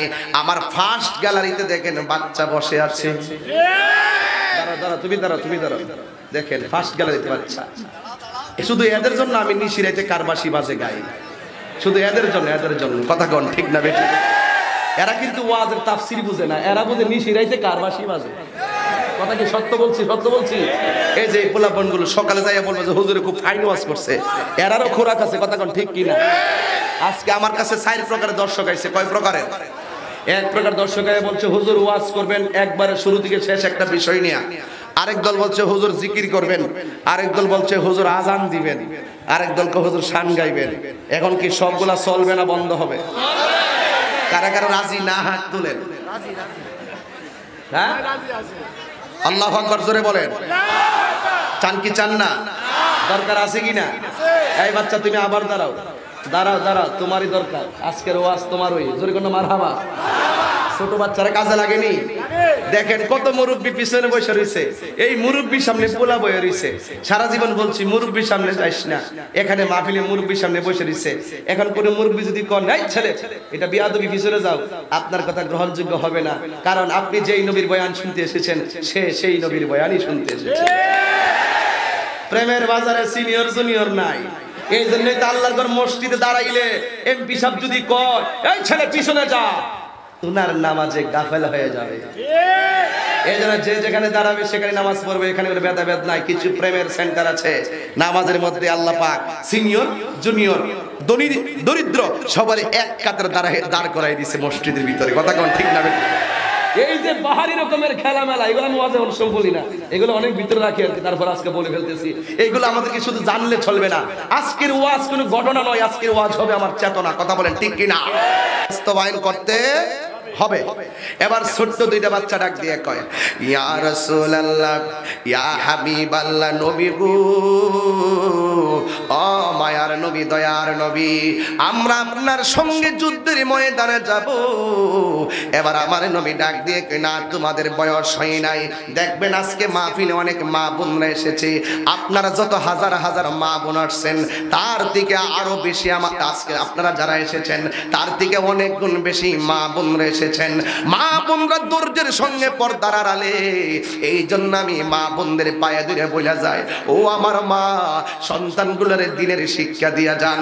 ও আমার মা, সন্তানগুলোর ফজরের নামাজের টাইমে তুইল্লা সকালবেলা মুক্তবের মধ্যে পাঠাইয়া দেন। আজকে আমার দেখেন এই এলাকার মধ্যে একটা মাদ্রাসা আছে, মাজিহান সুন্নিয়া মাদ্রাসা। এই মাদ্রাসাটার মধ্যে দেখলাম 50-60 জন ছাত্র আছে। আমি নিজেও বলছি ওয়াজের পরে মাদ্রাসা একটু দেখে যাব। পোলাপানগুলো আমার সঙ্গে মুসাফা করছি, তাদের মাথায় যখন আমি সাদা পাগড়িটা দেখলাম আমার মনটা অনেক বইরা গেছে। এই সন্তানগুলোরে দিয়া তাদের মা বাবা অনেক বড় স্বপ্ন দেখে। কথা বলেন ঠিক কিনা? এই জন্য ছোট ছোট বাচ্চা ডাক দিয়া বলে গো, ও যুবকের দল, এই ছোট ছোট বাচ্চা ডাক দিয়া বলি ইয়া রাসূলুল্লাহ, আমরা মাহফিলে যাবো, আমরা জিহাদের ময়দানে যাবো। আজকের মাহফিলে ছোট ছোট বাচ্চার আম্মা কিন্তু বলছে হাজার হাজার লাখো মানুষ সবে কুষ্টিয়ার জমিনে আজকে ছাই লাভ হয়ে গেছে, মানুষ হাজার হাজার মানুষ এসে গেছেন। এই সন্তানগুলোর মা কিন্তু বলছে তোরা এত হাজার লোকের ভিড়ে যাস না। এরপরে এরা বাড়ির মধ্যে মন বসে না, পড়ার টেবিলের মধ্যে মন বসে না, নবীর মহব্বতের টেবিলে মাহফিলে এসে হাজির হয়ে গেছে। এই ছোট্ট দুইটা বাচ্চা কয় নবী গো, ও মায়ের নবী, আমি যাব আপনার সঙ্গে যুদ্ধের ময়দানে। আমার নবী যখন বলছে তোমাদের বয়স হয় নাই, এবার ছেলেটা ডাক দিয়ে নবী গো, আমার আমি অনেক লম্বা, আরেকটার জিগায় তোমার শক্তি লাগবো। ওই ছেলে ডাক দিয়ে আমার শক্তি আছে। ও বন্ধু, একটু দিলটা নরম করো, দুইটা চোখের পানি ফালাইয়া দিতে পারলে, আমার বাবা যেমন মারা গেছে আমি যদি চোখের পানি বাবার জন্য ফালাইতে পারি, আমার বাবার কবরের মধ্যে নূরের বাতি আল্লাহ জ্বালাইয়া দিতে পারেন। কারণ সন্তান দুনিয়া থেকে দোয়া করলে মা বাবার জন্য অনেক উপকার হয়ে যায়।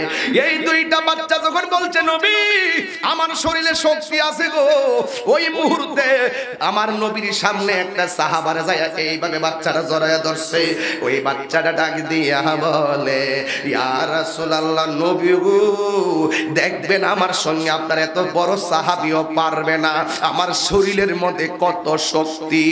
এই বাচ্চাটা ওই সাহাবীটারে এমন ভাবে জড়ায়া ধরছে, এই বাচ্চাটারে এমন ভাবে বাচ্চাটা সাহাবীটারে এমন ভাবে জড়ায়া দইরা কানের মধ্যে মুখটা লাগাইয়া, সাহাবার কানের মধ্যে মুখটা লাগাইয়া বলতেছে আমি তো জানি তুমি অনেক শক্তিশালী, আজকে যদি তুমি আমার কাছে হাইরা যাও তাইলে আমার শক্তি প্রমাণ হয়ে যাবে, আমি নবীর সঙ্গে জিহাদের ময়দানে যাইতে পারবো।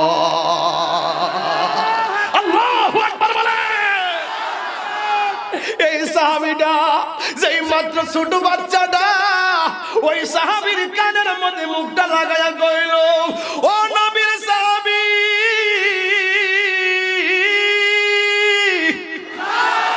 তুমি যদি আমার কাছে একটা মিনিট মিনিটের জন্য হায়রা যাও, আমি নবীর সঙ্গে দ্বীন ইসলামের পতাকাটাকে আমি উপরে সমুন্নত করার সুযোগ পাই। ওই সাহাবীটাও নবীর সামনে মাটির মধ্যে শুয়ে গেছে।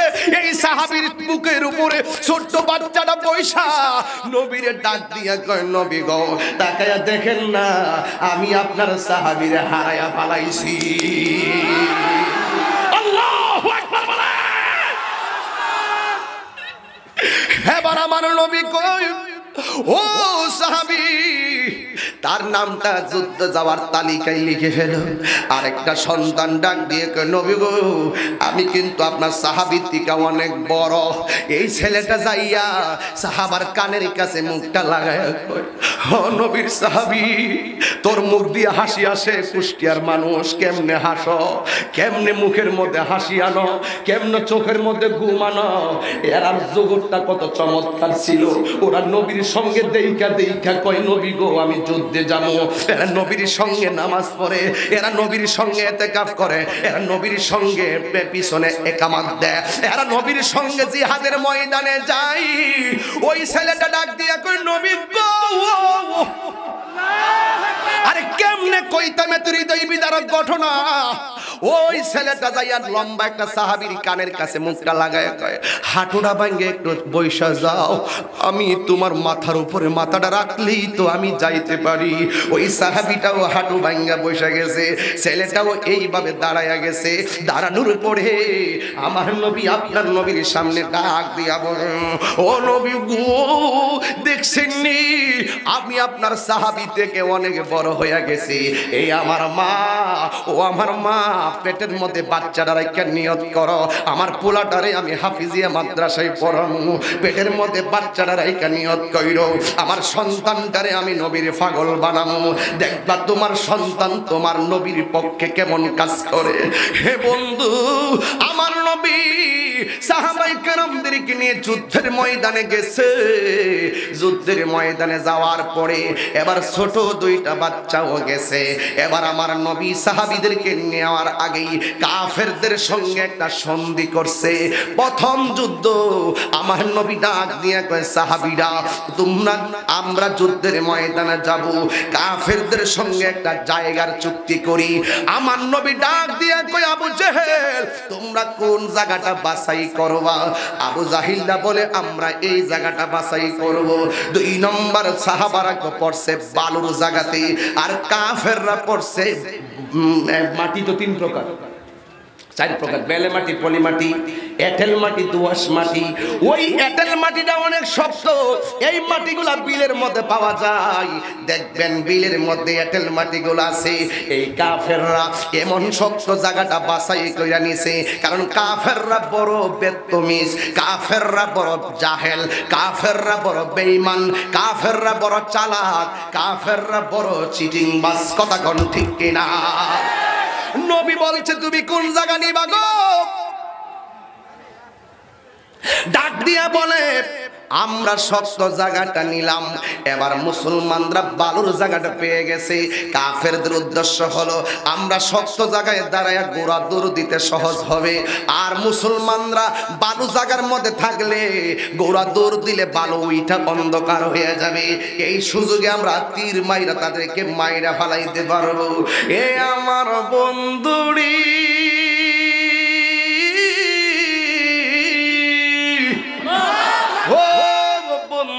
আমার এবার ওই বালুর মধ্যে সাহাবায়ে কেরাম যখন বালুর মধ্যে গেছে, ওই মুহূর্তে যুদ্ধ শুরু হয়ে যাবে। আমার নবী যুদ্ধের ময়দানে যাইয়া ডাক দিয়া বলে, সাহাবীরা গো, সাহাবায়ে কেরাম যুদ্ধের ময়দানে এখন শুরু হবে, তোমাদের কোনো সমস্যা আসেনি? সাহাবারা বলে, নবী গো আছে। জিজ্ঞেস করা হয় কি আছে? কই আমার নবী ডাক দিয়া কই তোমাদের কি সমস্যা? ওই কাফেররা সাহাবীরা ডাক দিয়া কই, নবী গো কাফেররা যেই জায়গার মধ্যে দাঁড়াইছে তাদের পিছন দিক দিয়া সূর্যটা উঠছে, আর আমরা যেই জায়গায় দাঁড়াইছি ওই জায়গায় আমাদের আমাদের চোখের সামনে সূর্য উঠেছে, ওই সূর্যের দিকে যখন তাকাই কাফেরদের পাথরের চিহ্ন আমরা দেখি না, তীরের আঘাত আমরা দেখি না, চোখের পলকে আপনার সাহাবীরা শহীদ হয়ে যাবে। এবার নবী, আমার নবী কেমন নবী গো, আমার নবী আপনার নবী রাহমাতুল লিল আলামিন আল্লাহর কাছে দুইটা হাত বাড়ায়া দিছে, যাইয়া ডাক দিয়া কই আল্লাহ গো, আমরা এসেছি কোরআনকে ধরে রাখতে, আমরা এসেছি ইসলামকে জিন্দা করতে। আজকে সূর্যের আলোর কারণে যদি, সূর্যের তাপের কারণে যদি আমার সাহাবীরা শহীদ হয়ে যায়, তাইলে তোমার পতাকাটারে পাহারা দিবে কে? এই কথা বইলা আমার নবী দুইটা হাত বাড়াইয়া দিছে। আরে সাহাবীরা কেমন ধন্য, সমস্যার কথা নবীরে জানায়, আমার নবী সমস্যা সমাধান কইরা দেয়। আল্লাহর কাছে আমার নবী দুইটা হাত বাড়াইয়া দিছে, আল্লাহরে ডাক দিয়া কয় আল্লাহ গো, সাহাবারা, আমার সাহাবারা যুদ্ধের ময়দানে কাফেরদের মোকাবেলায় তাদের চোখের মধ্যে সূর্যটা লাগে, এই জন্য তারা সূর্যের কারণে যুদ্ধ করতে পারতেছে না, সূর্যের তাপের কারণে তারা কিছুই দেখতে পারতেছে না। ওই মুহূর্তে সাহাবীরা ডাক দিয়া কয় জগৎবাসী, ও জগৎবাসী, আল্লাহর হাবিবের কাছে সমস্যা বললাম, আমার আল্লাহর হাবিব এইভাবে দুইটা হাত আমার আল্লাহর কাছে বাড়ায়া দিছে, বাড়ায়া যেই মাত্র দিছে রে বাবা, সাহাবায়ে কেরাম বলেন আমরা সাথে সাথে দেখলাম আকাশের মেঘমালাগুলো ওই সূর্যের মুখের মধ্যে এসে গেছে। আকাশের ওই সূর্য যেই তাপ দিত, মেঘের কারণে তাপটা বিলীন হয়ে গেছে, আমাদের উপরে আমার আল্লাহ রহমতের ছায়া দান করেছে। আরো বড় করে কন্যা আল্লাহু আকবার। নামান একটা জবান, গজল গাইতে কি অসুবিধা হইছে? এই নবীর যুগে জন্ম হলে আমাদের কি অবস্থা হইতো? আরে এই কুষ্টিয়াবাসী দায়িত্বহীন কণ্ঠে তাহিরির কাছ থেকে জেনে নাও, আজকে সাহাবীরা নবীকে পেয়েছে বলে নবীকে বলেছে ইয়া রাসূলুল্লাহ সূর্যের আলোতে দেখি না, ছায়ার ব্যবস্থা করেন। নবী হাত তুলেছেন, আল্লাহ কবুল করে ফেলেছেন। নবীর যুগে যদি জন্ম হতো আমরা নবীর পিছনে দাঁড়িয়ে নামাজ পড়তাম, নবীর যুগে যদি জন্ম হতো নবীর পিছনে সারিয়ে থেকে নামাজের ইকামত দিতাম, নবীর যুগে যদি জন্ম হতো আমরা নবীর সঙ্গে সেহরি খেতাম, নবীর যুগে যদি জন্ম হতো আমরা নবীর সঙ্গে ইফতার করতাম। সর্বশেষ কথা হলো নবীর যুগে যদি জন্ম হতো কাফেররা আমার নবীকে তীর মারত, ওই তীরের বরাবর আমাদের বুকটাকে পেটে দিতাম।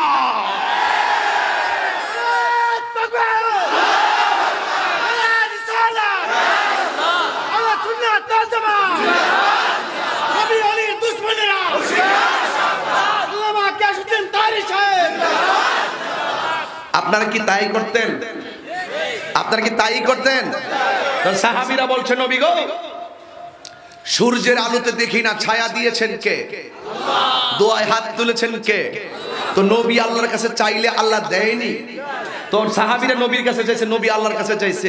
এখন সাহাবীরা নবীর কাছে চাইলো কি লেগিয়া? নবী গো বৃষ্টির ব্যবস্থা করেন। অনেক মানুষ ফতোয়া দিবে, শিরিক হয়ে গেছে। এইগুলো বুঝতে হবে। অনর্থক শিরিক কইরেন না। শিরিক আমার নবীও বলছে আমার উম্মতে শিরিক করবে, এই ভয় আমি করি না।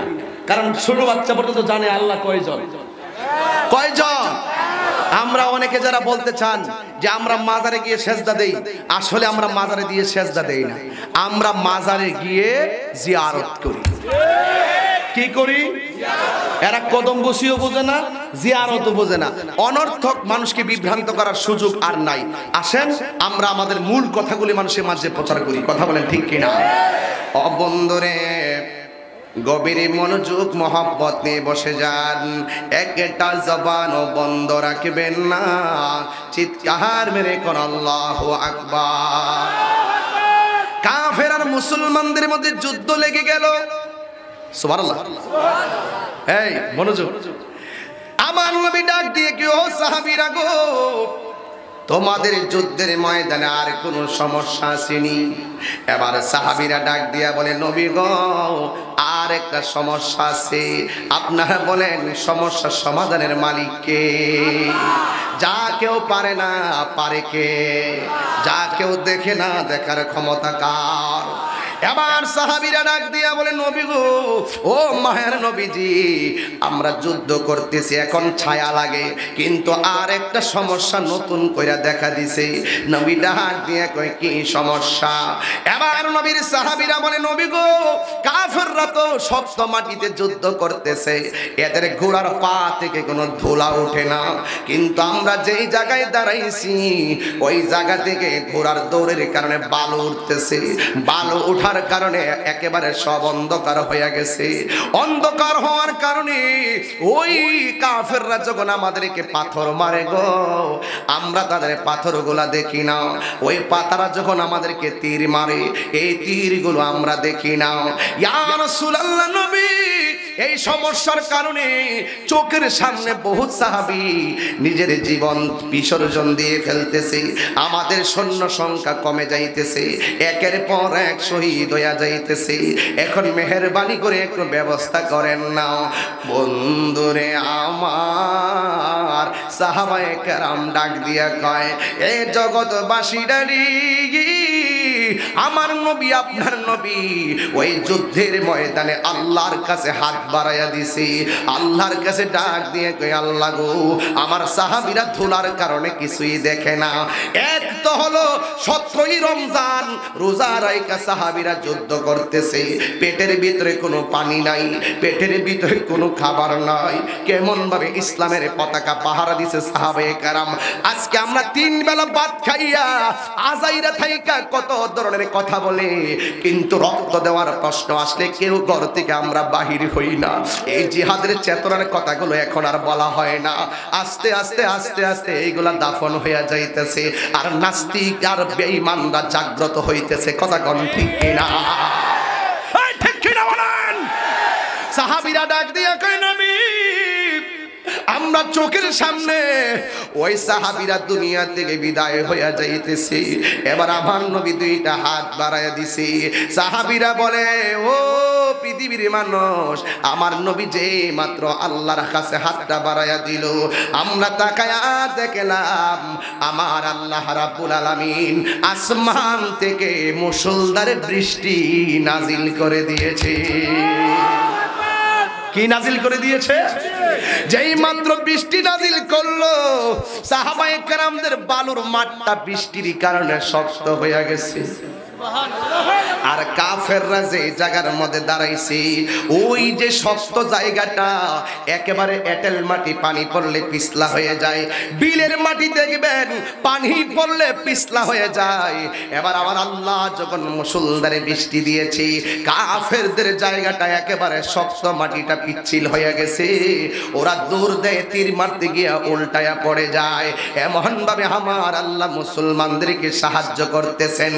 এইভাবে যুদ্ধ শুরু হয়ে গেল।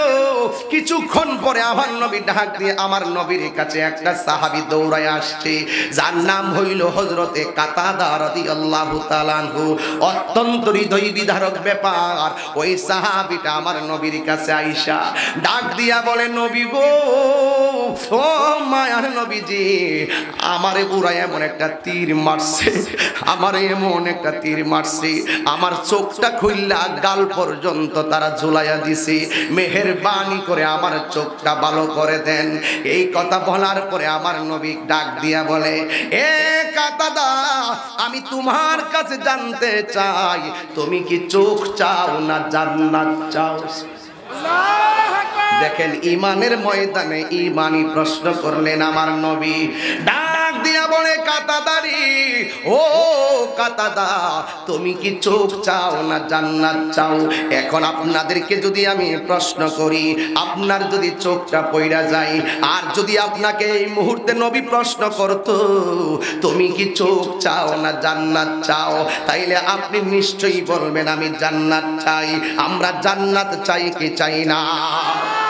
এ বন্ধু, আমার নবী ঈমানের ময়দানে কাতাদারে ঈমানি প্রশ্ন কইরা যেই মাত্র বলছে, ও কাতাদা, তুমি কি চোখ চাও না জান্নাত চাও?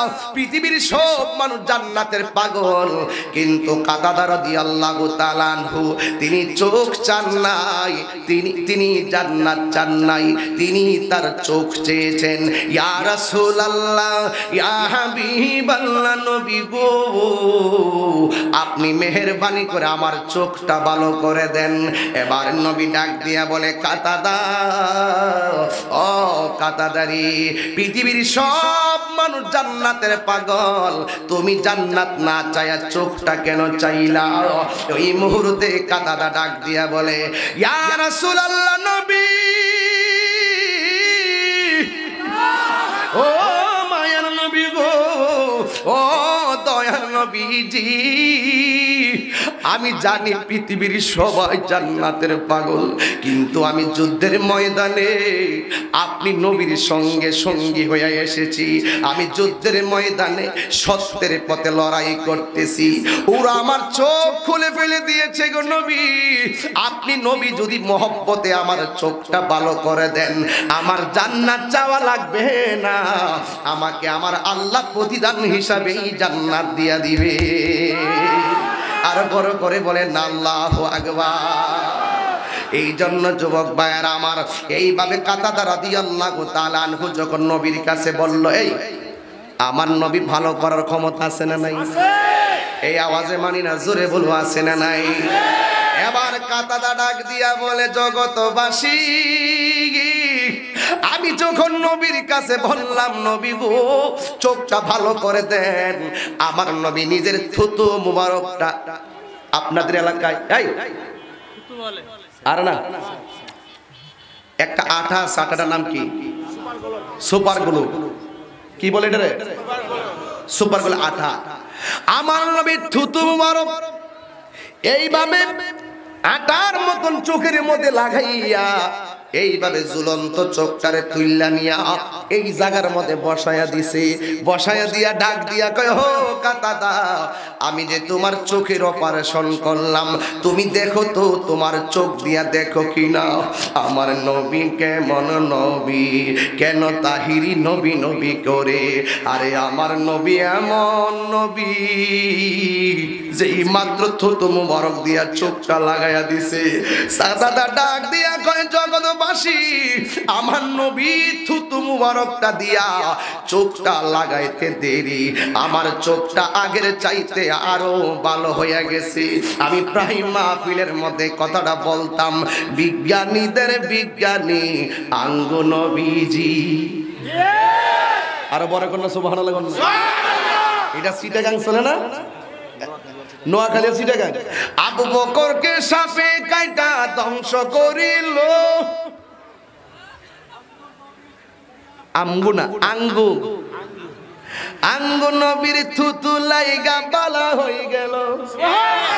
আরো বড় করে সুবহানাল্লাহ।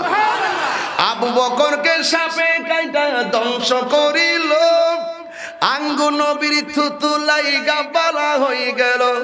সেই যুগে কি উজা পাইতা সেদিন ছিল নি? না কইবেন না, সেই যুগে কি উজা পাইতা সেদিন ছিল নি? বিজ্ঞানীদের বিজ্ঞানী আঙ্গু নবীজি। আরো জোরে কোন ঠিক? বিজ্ঞানীদের বিজ্ঞানী আঙ্গু নবীজি।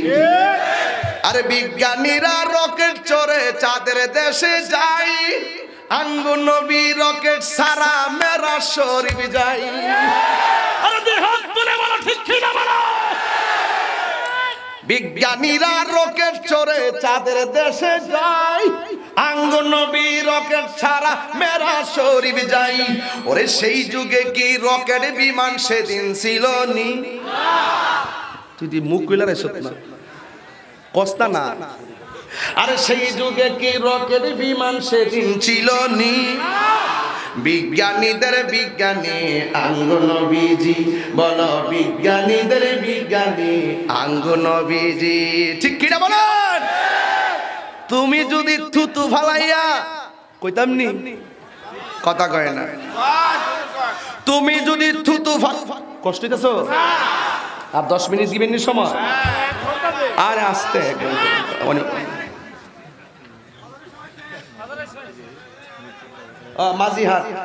মাঝিহাট নিচুপাড়ার হাবিবের ভাই জালাল এইমাত্র দুনিয়া থেকে বিদায় হয়ে গেছে। ইন্না লিল্লাহি ওয়া ইন্না ইলাইহি রাজিউন। তার পরিবারের লোক বাড়িতে যাওয়ার জন্য অনুরোধ করছি। মাঝিহাট নিচুপাড়ার হাবিবের ভাই জালাল মিয়া এই একটু আগে দুনিয়া থেকে বিদায় হয়ে গেছে। ইন্না লিল্লাহি ওয়া ইন্না ইলাইহি রাজিউন। আমরা হাজার মানুষ আমার এই জালাল মিয়ার জন্য দোয়া করি, আল্লাহ যেন তার জান্নাতবাসী করে, বলেন আমিন। আর এদের আমিন। এটাই হলো মানুষের জীবন, আজ আছে কাল কথা না, আজ আছে কাল নাই।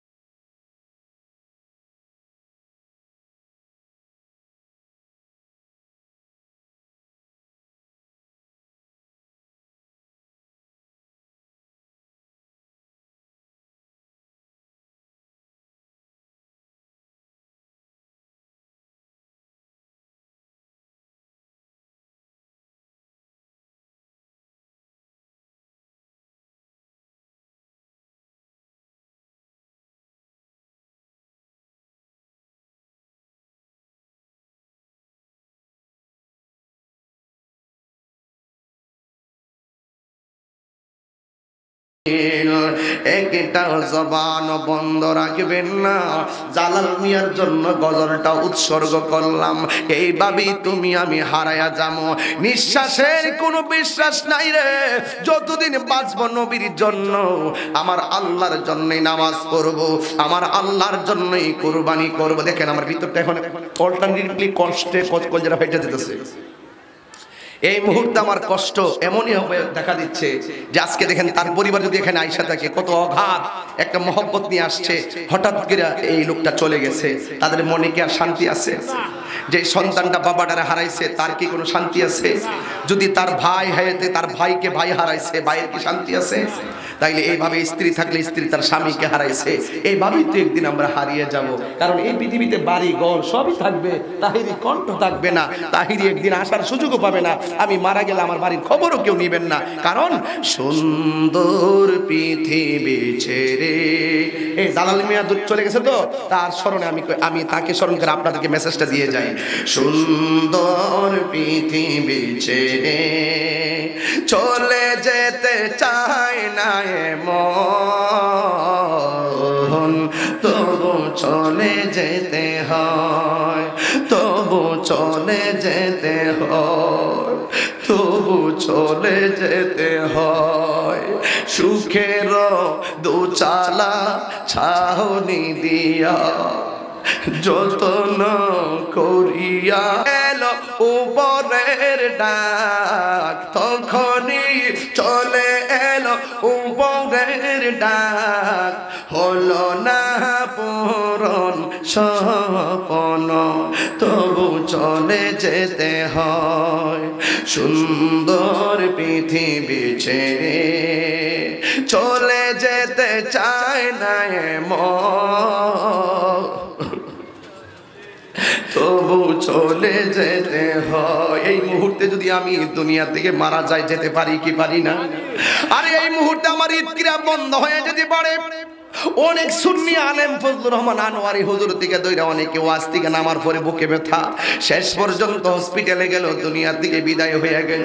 গতকাল আমার মুফতি গোলাম কিবরিয়া কাদরি সাহেব অসুস্থ হয়ে গেছে, আল্লাহ ওনার সেবা নসিব করেছে, আমরাও মাঝে মাঝে অসুস্থ হয়ে যায়। এখন আমার প্রশ্ন হলো, এই যে ছেলেটা, এই যে জালাল মিয়া মারা গেছে, তার যদি স্ত্রী থাকে স্ত্রীটা বিধবা হয়ে গেছে, সন্তান থাকলে সন্তানটা এতিম হয়ে গেছে। ঠিক এমন ভাবে আমি যখন মাহফিল মধ্যে ওয়াজ করি, মাধবপুর ধানবাজারে আমার মাহফিল ছিল, মাহফিল থেকে স্টেজে নাইমা গাড়িতে উঠলাম, হঠাৎ কইরা আমার দুলাভাই আমারে ফোন দিছে, বাহে আমারে ফোন দিয়া কয়, তাহিরি রে আব্বা তো দুনিয়া থেকে বিদায় হয়ে গেছে। ওয়াজ থেকে নামার পরে আমি আমার বাবার মৃত্যুর সংবাদটা শুনছিলাম আমার কাছে কেমন লাগছে যেন আল্লাহরে কইছি, আল্লাহ এই মুহূর্তে যদি আমি অ্যাক্সিডেন্টে মাইর মইরা যাইতাম দুঃখ ছিল না, কিন্তু আমার বাবার মরণের খবরটা আমার কানের মধ্যে আমি আর বরদাস্ত করতে পারতেছি না। এই কুষ্টিয়াতে যখন আমি আসছিলাম, হাজী মুজিবুর রহমান সাহেব আমার আব্বার হজের কাগজপত্র সব নিয়ে গেছেন, নিয়ে হজের কাগজপত্র সব আসছে, সব লাইন করছে। এরপরে আমার আব্বা কইছে এবার আমি যাইতাম না, সামনে তার আম্মারে নিয়ে যামু। এবার সবার কাগজপত্র গোছানো হইছে। এই সময়টা আসার আগে আমার আব্বা দুনিয়া থেকে বিদায় হয়ে গেছে। হায়রে যুবক, এই জালাল মিয়া চলে গেছে, ওয়াজের মুডটাই তো আমার গুইরা গেছে। আমার আব্বারে আমি এমন ভাবে ওয়াজ থেকে নাইমা হারাই ফেলছিলাম। হে আমার মা, হে আমার বাবা, স্বামী যদি মারা যায় ওই স্ত্রী দলের আমার কাছ থেকে শুনে যাও। স্বামী যদি মারা যায়, স্ত্রী যদি আল্লাহরে কই আল্লাহ আমার স্বামীটা বড় ভালো ছিল, আমার নবী বলেন আমার আল্লাহ তার স্বামীটাকে জান্নাতবাসী করে দেয়। এই জন্য যারা বাবাটা হারায়া ফেলছে, আমি গুনাহগারের মতন যারা বাবা হারায়া ফেলছো, আমি তোমাদের পায়ের মধ্যে হাত দিয়া বইলা যাই, এই দুলাল প্রধান তার আব্বারও হারাইছে, তার আম্মারও দুনিয়া থেকে হারাইয়া ফেলাইছে। আমি তাহির এই কুষ্টিয়া যখন প্রথম আসছিলাম, আমার আব্বা সারাটা রাত ঘুমাই নাই, মিনিটে মিনিটে গাড়িতে ফোন দিল, আম্মা ফোন দিল। আজকেও আমি গাড়িতে বসে, আমার ভাই দেখছে, গাড়িতে বসে আম্মারে ভিডিও কল দিলাম, দিয়া আম্মার সঙ্গে কথা বললাম, আমার বাচ্চাদের সঙ্গে পরিবারের সঙ্গে ভিডিও কলে কথা বললাম। এই জায়গায় যখন আসছি এমন ভাবে আজকে মা যেমনে খবর নিছে, আমার বাবা আমার খবরটা এমন ভাবে নিছে কুষ্টিয়া কোনোদিন যাস নাই, ওই এলাকার মানুষগুলা কেমন। আমি বললাম আব্বা ওই এলাকায় গেলে মনে হয় মানুষগুলো আমরার এলাকার মতো। এখন আমার আব্বাদি দুনিয়াতে নাই। আজকের সুন্দর পরিবেশের কথা তো আমি বলার মতন জায়গা আমার আর নাই। এখন আমি কার কাছে যাই আমার মনের কথাগুলা বলবো? এই জন্য যুবক পায়ের মধ্যে হাত দিয়া বইলা যায়, জীবনে কোনোদিন এই মুরব্বী বাবাটারে বুড়া বেঠা বইলা গালি দিও না। জীবনে যা ইনকাম করছো বাপ মারে বললে বাপ মা ভাগ নিবে না। যা ইনকাম করো ব্যাংকে রাখো, যাই রাখো, মা বাবার কাছে একটাবার বইলো ও আম্মা আমার এত টাকা আছে, মা তোর কাছ থেকে জীবনও 20,000 টাকা চাইবো না, মা তোমার কাছে জীবনও 50,000 টাকা চাইবো না, মা তোমার কাছে মাঝে মাঝে পানের টাকা চাইবো, পানের টাকা।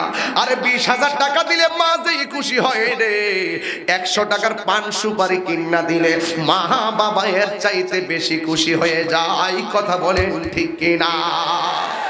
এই জন্য যুবক আমি প্রায় মাহফিলে বলি, গত আমি যখন আসছিলাম তখন আমার আব্বা তো দুনিয়ায় ছিল, আপনাদের সঙ্গে আমিও ছিলাম সৌভাগ্যবান। আজকে আমি আপনাদের মাথায় এত এতিম হয়ে গেছি, আমার আব্বা আমার ছেড়ে দুনিয়া থেকে চলে গেছে। আমি যখন বাড়ির মধ্যে যাই, আমার আব্বা যে ঘরের মধ্যে ছিল, এই কথাটা অনেকে বলে প্রতি মাহফিলে কেন বলি? আরে আমার জ্বালা আমি বুঝি, আমার ব্যথা আমি বুঝি।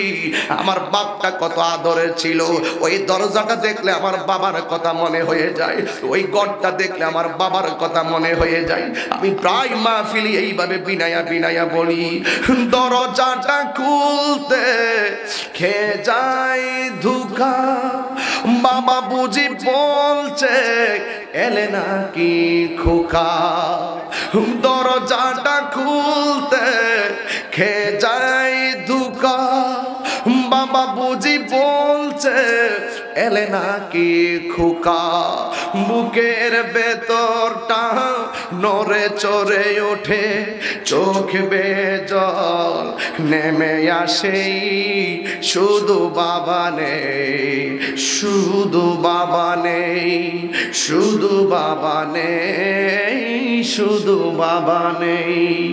এই সেই ঘর, এই সেই ঘর, এই সেই খাট, বিছানার পাশে আছে পানের বাটা, চশমাটা পড়ে আছে পাশে, শুধু মানে শুধু জলিল মিয়া নেই, শুধু বাবা নেই, শুধু বাবা নেই।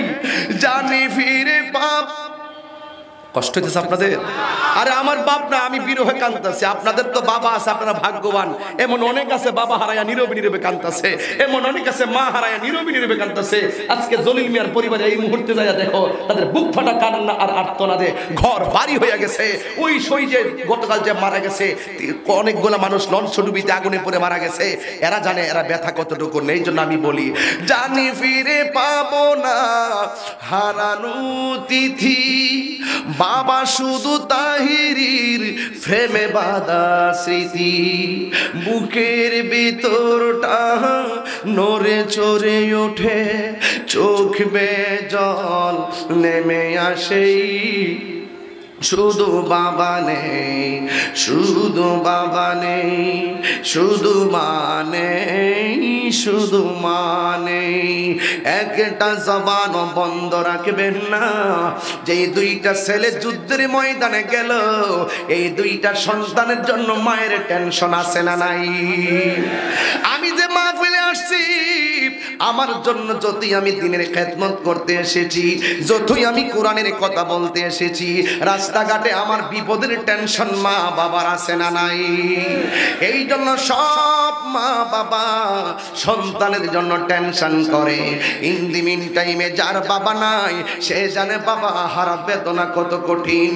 ও আমার যুবক বাইরেরই, ও আমার পর্দানসীন মা, তোমাদের কথাই বইলা যায়। এই মা দুঃখিনী পেটের মধ্যে সন্তান রাখছে, এই শীতের দিনে সন্তান প্রসব করলেন। একটা মার ব্যথা কত জাননি? যেই মায়ের ব্যথা, একটা মানুষের ব্যথা উঠলে যতটুকু ব্যথা হলে মানুষটা মারা যায়, এর চাইতে কয়েক গুণ বেশি ওই মা দুঃখিনীর ব্যথা হয়। কিন্তু আমার আল্লাহ মারে বাঁচাইয়া রাখে। কিন্তু আমার নবী কয়, ডেলিভারিতে যদি কোনো সন্তান প্রসব করার সময় মা মারা যায়, আমার আল্লাহ ওই মহিলাটারে, ওই মাটারে শাহাদাতের মর্যাদা দান করে দেয়। আর জোরে জোরে কোন আল্লাহু আকবার। এই জন্য যুবক জলিল মিয়ার কথা শুনে একটু ঘরে ঢুকে গেছি, কারণ তারও তো পরিবার আছে। এই জন্য আমি জলিল মিয়ার পরিবারে কইয়া যাই, ও জলিল মিয়ার ভাইকে বইলা যায়, কোনদিন হাই হতাশ না কইরা ধৈর্য ধারণ করো। কারণ যা চলে যায় সে বুঝে বিচ্ছেদের কত যন্ত্রণা। আমার আব্বা গেছে, আব্বারে কবরে শুয়াইয়া বুকের মধ্যে হাতটা দিয়ে আসলাম, দাড়ির মধ্যে হাতটা দিয়ে আসছিলাম, কিন্তু আজকে পর্যন্ত আমার বাবার দেখা পাইলাম না। আরে যার পরিবার চইলা যায়, কত স্মৃতির কথা মনে হয়ে যায়। যার বাবা চলে যায়, মা চলে যায়, কত ব্যথার কথা স্মরণ হয়ে যায়। তুমি মনে আসেনি তাহিরি ওয়াজ শুনলে লাভ হইতো না, পীরের কাছে মুরিদ হইয়া গরু লইয়া গেলে লাভ হইতো না, আমার কাছে মুরিদ হইয়া আমার আব্বা আব্বা করবা, আর বাড়িতে যাইয়া মা বাবার বুকে লাথি মারবা। তোমার মতন মুরিদ আমার দরকার না।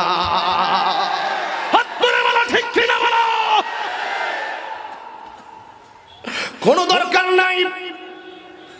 এই জন্যই তো যুবক আমি সব মাহফিলে 5 মিনিট মা বাবার কথা বলি, কারণ মা বাবারে কান্দাইয়া শীতের মধ্যে একটা শাড়ি কাপড় দা পেঁচ দা বাড়িতে ফালাই দিয়েছো, আর তুমি মাহফিল দিকে যাইয়া কম্বল দিয়া ঘুমাইবা, আর তোমার মা টিনের ঘরের মধ্যে কুয়াশার মধ্যে কষ্ট করব।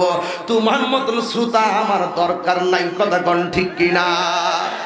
এই জন্য বন্ধু, আমার দেশের মধ্যে অনেক অফিসার 10 তলায় বিল্ডিং এ বাস করে, আর এই দিক দিয়ে কুষ্টিয়ার মা বৃদ্ধাশ্রমের মধ্যে বাস করে। আমার দেশের অনেক অফিসার ঢাকায় 10 তলা বিল্ডিং এ কম্বল দিয়া ঘুমাই, আর কুষ্টিয়াতে মা দুঃখিনী একটা শাড়ি কাপড় পেঁচ দিয়া মাঘ মাসে শীতের মধ্যে ঘুমাই। আমি বলবো এটা অফিসার না, এটা সমাজের অভিশাপ। কথা বলেন ঠিক কিনা বলেন? এটা সমাজের অভিশাপ। তোর মতন অফিসার সারাটা জীবন তোর বাপ মা তোকে কাটাইয়া দিল শুধুমাত্র টাকা টাকা টাকা, লেখাপড়া লেখাপড়া, ছেলে ছেলে করতে করতে করতে করতে জীবনটারে পানি বানিয়ে ফেলছে। আর তুই মায়ের বার্ধক্য কালে মাকে বৃদ্ধাঙ্গুল প্রদর্শন করো। আল্লাহর কসম করে বলি, দুনিয়া তো শান্তি পাবে না, আখিরাতে শান্তি পাবে না। হাত তুলে বলেন ঠিক কিনা বলে? এমন সন্তান সমাজে আছে না নাই? মা বাবা দমক দিলে এলাকার সর্দার নিয়ে মা বাবা বিচার করতে আসে। মা মনে মনে কই পুত্রে এলাকার মানুষ নয়া বিচার না কইরা তুই যদি আইসা আমারে একটা থাপ্পড় মারতি মনে কষ্ট নিতাম না কে রে আমি তোরে ধমক দিছি তোর ভালোর কারণে আর তুই আমারে ধমক তুই আমারে বিচার করবার লাগি এলাকার মানুষ নিয়ে সালিশ বসাইছস আরে তোর হাজার হাজার লাথি আমি পেটের মধ্যে খাইছি রাতে ঘুমায়া ঘুমায়া এই কষ্টের কথা আমি পৃথিবীর কাউকে বলি নাই কথা বলেন ঠিক না বেটি এই জন্য যেই দুইটা ছেলে যুদ্ধের মাঠে গেছে এই দুইটা ছেলের জন্য মা বাবার টেনশন আছে না নাই তা আমি বলতে চেয়েছিলাম সাহাবীকে রাসূল ডাক দিয়া বলেন হে সাহাবী তুমি কি চোখ চাও না জান্নাত চাও সাহাবীটা কি চোখ চাইছে না জান্নাত চাইছে এতে কি জান্নাত চাইছে তুমি তো আমার ওয়াজি বুঝো নাই তোমারে কইলে তুমি কইলে আমি জান্নাত চাই খাইতে তোমার যদি কইতো নবী তুমি কি চাও তাহলে তুমি কইলে যে আমি জান্নাত চাই কারণ বেহেশতে শুধু খাওন আর খাওন তুমি খাইবার লাগে যাইলে হইলে আর সাহাবী কইছে নবী গো আমি জান্নাত চাই না আমি সুখ চাই নবী যদি মোহব্বত করে চোখ বালা করে দে নবী যার প্রতি রাজি তার জন্য তো জান্নাত এমনি ওয়াজিব হয়ে যায় কথা কোন ঠিক কি না তাহলে সাহাবাদের যে প্রেম আমাদের দেমাগের চাইতে সাহাবাদের প্রেম অনেক উপরে কথা বলেন ঠিক কি না আর তুমি আমার ওয়াজ শূন্য কইতাছো জান্নাত চা তুমি খাইতে ইচ্ছা মতে এই আমার নবী থুতু মুবারক দিয়া চোখের মধ্যে এমনে লাগাইছে এইভাবে লাগাইছে চোখের মধ্যে যখন এই চোখটা যখন বসাই দিছে চোখটা কি ভালো হইছে না খারাপ হইছে ভালো হইছে তো আমার নবী তুমি যদি তোমার স্ত্রীকে বলো এই স্ত্রী আমি তোমাকে মহব্বত করি আমি তোমাকে ভালোবাসি তার প্রমাণ হিসাবে তুমি কি দেখতে চাও তুমি যা করো আমি তাই করতে পারবো এখন তুমি যদি তোমার স্ত্রীকে সামনে থুতু ফালাইয়া বলো তুমি এই থুতুটা একটু জিহ্বা দিয়া খাও সান্দি আমার যে মহব্বত করো স্ত্রী ডাক দিয়ে কইবো তাহলে আমি ফালাই তুমি খাও সান্দি দিহি একজনও খাইতো না কথা কোন ঠিক কিনা আর আমার নবীর থুতু মুবারক চোখের মধ্যে লাগাই দিছে থুতু মুবারকের বরকতে অন্ধ চোখ ভালো হয়ে গেছে ঝুলন্ত চোখ জোড়া লেগে গেছে আর আমার নবী যখন উযু করত সাহাবায়ে কেরাম বলতো ইয়া রাসূলুল্লাহ আপনি আমার সামনে থুতু ফেলেন থুতু মুবারক ফেলেন শুধু উযুর কুলিয়ে যে শুধু কুলির পানি ফেলবেন না আপনি আমার সামনে কুলির পানির সাথে আপনার কাশ মুবারকটা ফেলেন সাহাবায়ে কেরাম নবীর কাশ মুবারকটা নেওয়ার জন্য এইভাবে দাঁড়ায়া থাকতো আমার নবী যখন উযু কইরা কুলির পানির সঙ্গে যখন কাশ দিত সাহাবায়ে কেরাম কাশ মুবারকটাই বাছাই করে হাতে নিয়ে নিতেন হাতে নিয়ে এইভাবে ফেয়ারুল লাভলির মতন হাতের মধ্যে মালিশ করতেন কইরা এইভাবে চেহারার মধ্যে মালিশ করতেন চেহারার মধ্যে উযু করার পরে তারা চেহারায় মালিশ কইরা রাস্তা দিয়ে হাঁটতেন অন্যান্য সাহাবারা দেখার পরে বলতো এই তুমি আজকে চেহারার মধ্যে কি দিয়েছো তোমার চেহারায় এত গ্রান কেন মেশকে আম্বরের মতন গ্রান আসতেছে এই গ্রান কোথায় থেকে আসতেছে সাহাবায়ে কেরাম বলেন এগুলো অন্য কিছু না এইগুলো হলো আমার নবীর থুতু মুবারক সুবহানাল্লাহ আর বড় করে কন্যা সুবহানাল্লাহ বলেন এই কুষ্টিয়ারবাসী যেই নবীর পসিনা মুবারক আমাদের মত নয় যেই নবীর ঘাম মুবারক আমাদের মত নয় যেই নবীর পায়খানা মুবারক আমাদের মত নয় যেই নবীর প্রস্রাব মুবারক আমাদের মত নয় যেই নবীর থুতু মুবারক আমাদের মত নয় সেই নবীর শান ইজ্জতের বিরুদ্ধে যারা কথা বলে আমি মাননীয় প্রধানমন্ত্রীকে আমি আবারো কুষ্টিয়ার জমিন থেকে বলতে চাই আপনি সংসদে অনেক আইন পাস করেছেন আজকে আমি দায়িত্বহীন কণ্ঠে বলতে চাই যারা মোস্তফার বিরুদ্ধে কথা বলবে যারা কোরআনের বিরুদ্ধে কথা বলবে যারা আমার নবীর শান আজমতের বিরুদ্ধে কথা বলবে আপনি আজকেই সংসদের মধ্যে আরেকটি আইন পাস করে দেন তাদেরকে সর্বোচ্চ শাস্তির আওতায় আনতে হবে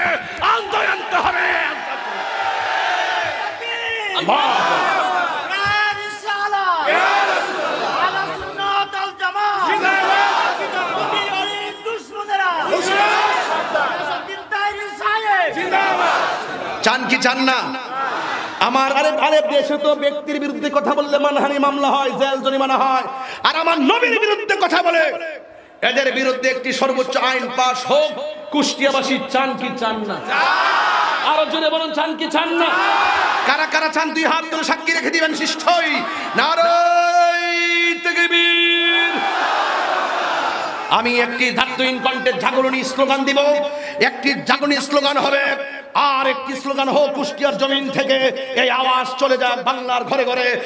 সবাই আওয়াজ করে বলুন, নবীর বিরুদ্ধে যারা কথা বলবে তাদের বিরুদ্ধে সর্বোচ্চ আইন হোক, এই লক্ষ্যে সবাই আমার সঙ্গে জাগরণী স্লোগান দিতে হবে, নারায়ে তাকবীর। আপনাদের কণ্ঠ কার জন্য রেখেছেন? জবানটা ছাড়ো, তোমরা ছাড়ো। নারায়ে তাকবীর, নারায়ে রিসালাত, নারায়ে গাউসিয়্যত, আহলে সুন্নাত ওয়াল জামাত, কোরআন সুন্নাহর আলো, কোরআন সুন্নাহর আলো। অ্যাকশন অ্যাকশন অ্যাকশন অ্যাকশন, নারায়ে তাকবীর, নারায়ে রিসালাত, আহলে সুন্নাত ওয়াল জামাত, নূর নবীজির অপমান সইবে না রে মুসলমান, নূর নবীজির অপমান সইবে না রে মুসলমান। একমত একমত, হাত নামান, সোজা কথাই বলো। নবীর সঙ্গে যারা বেয়াদবি করবে তাদের শাস্তি বাংলার জমিনে বাস্তবায়ন দেখতে চাই। কথা বলেন ঠিক কিনা? আরো জোরে বলেন ঠিক কিনা বলেন। এবার যুদ্ধের ময়দান মনে আছে? ছোট দুইটা পোলার কথা মনে আসেনি? এইগুলা যুদ্ধের মাঠে গিয়ে তীরও মারে না, পাথরও মারে না, শুধুমাত্র পার দিয়া ঘুরতেছে। সাহাবায়ে কেরাম জিজ্ঞেস করে, কিরে তোরা যুদ্ধের ময়দানে আসলি, তোমরা পাথরও মারো না, তীরও মারো না, ঘটনাটা কি? কিল্লে গেছিলে? চেহারা দেখাই দিয়েছিলে? ছোট দুইটা বাচ্চা ডাক দিয়া ক, আমরা কিরে আইছি এটা তোমরা জানার দরকার নাই, আমরা আইছি একটা মনে মনে একটা নিয়ত করে আইছি। এই দিকটা সাহাবী শেষ হয়ে যেতেছে গা, যুদ্ধের ভয়াবহতা চোখ টুক পইরা গেছে গা, আর তোমরা কইতেছো তোমরা একটা চিন্তাধারা করে আইছো। তোমরা কি চিন্তা করে আইছো? কয় আমরা খুঁজতেছি ওই কাফেরদের বড়টা কোনটা। আর জোরে কোন আল্লাহু আকবার, আর জোরে কোন আল্লাহু আকবার।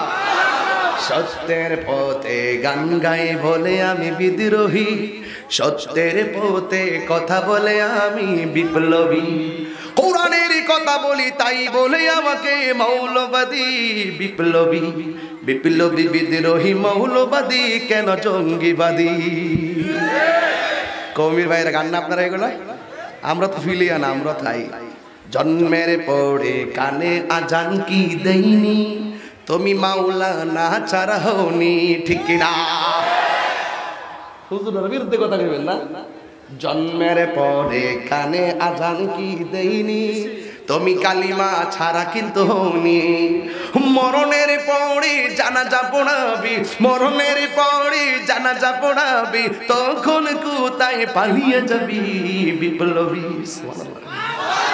কি বুঝে আসেনি?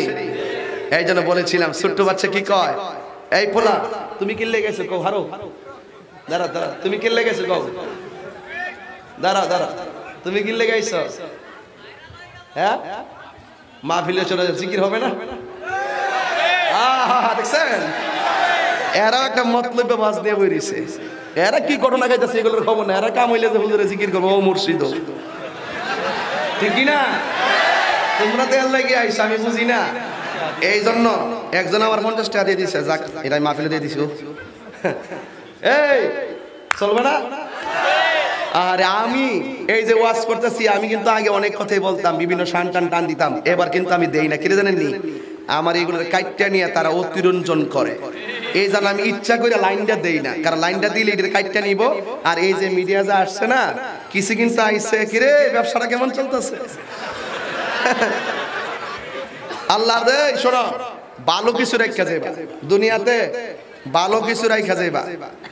একজন আবেদন করছে, হুজুর আমার একটা অনুরোধ, আপনি আজান দিতে হবে। আরেকজন গেছে জনপ্রিয় গজল মুর্শিদ, আরে ওই যে তারপরে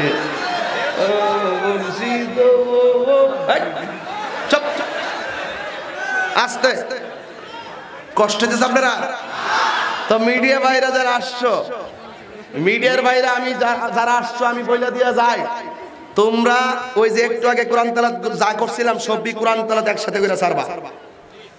গজল যেগুলো গাইছি সবগুলো একত্র করে সারবা, ঘটনাটা যেটা গাইছি এই ঘটনাটা সুন্দর কইরা সারবা। কিন্তু মাঝখান দিয়ে যদি কোনো জিকির করি, এটার ভিতরে যদি এডিটিং করে ডিজে গান টান বানায় তোমার সারো, তাহলে মোর কাছে গজব পড়বো।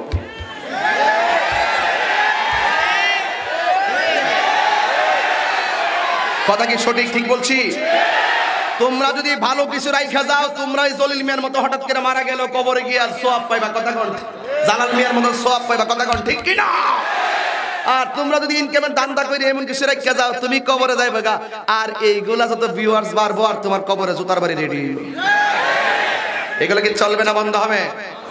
মিডিয়াগুলো পারে সমাজকে সুন্দর কিছু প্রেজেন্ট করতে, আর এই মিডিয়াগুলো কিন্তু আবার জানে যে কিভাবে একজন হুজুরকে রং লাগাইতে।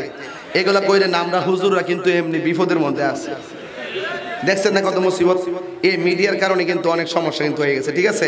আপনারা অন্য থেকে এগুলা কইরেন না। আর আমরাও কিন্তু 2-2.5 ঘন্টা কথা বললে তো এমনি তো অনেক কথা ডানবাম হইতে পারে না? এরপরে ওরা অনেক সময় স্লিপ অফ টাং হতে পারে, মাইন্ড হতে পারে, হার্ট টাচ থেকে হতে পারে, নাকি অনেক সময় ইমেজ আমেজ থেকে হতে পারে।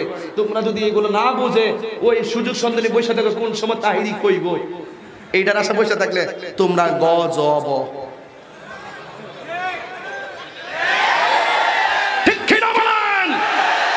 তাহলে আজকে দিকে আমরা ভালো কিছু প্রচার করব, কথা কোন ঠিক কিনা?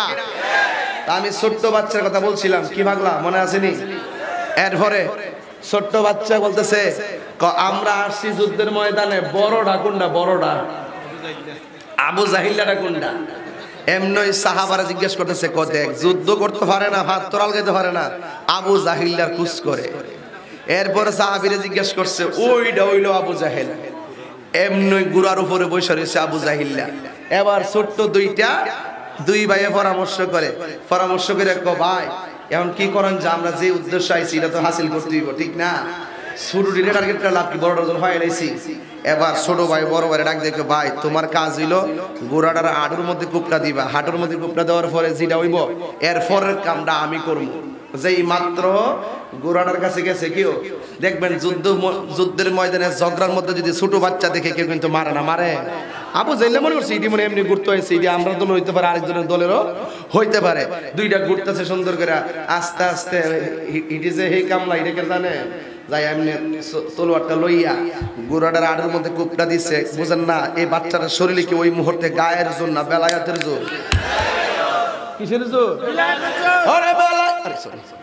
বেলায়েতের জোর। বেলায়েতের জোর যখন এইভাবে কুপটা মারছে আর হাঁটুটা ভাঙ্গা দপ্পর এইভাবে হাঁটুটা ভাঙছে গোড়াটার যেহেতু হাঁটু ভেঙেছে গা, তখন এমনি আবু যে মাত্র কইছে কেডা রে, শুরুটা ওইটা গাট্টা হাতের কুপ মাইরা আবু জাহিল্লার দুনিয়া থেকে বিদায় করে দিছে।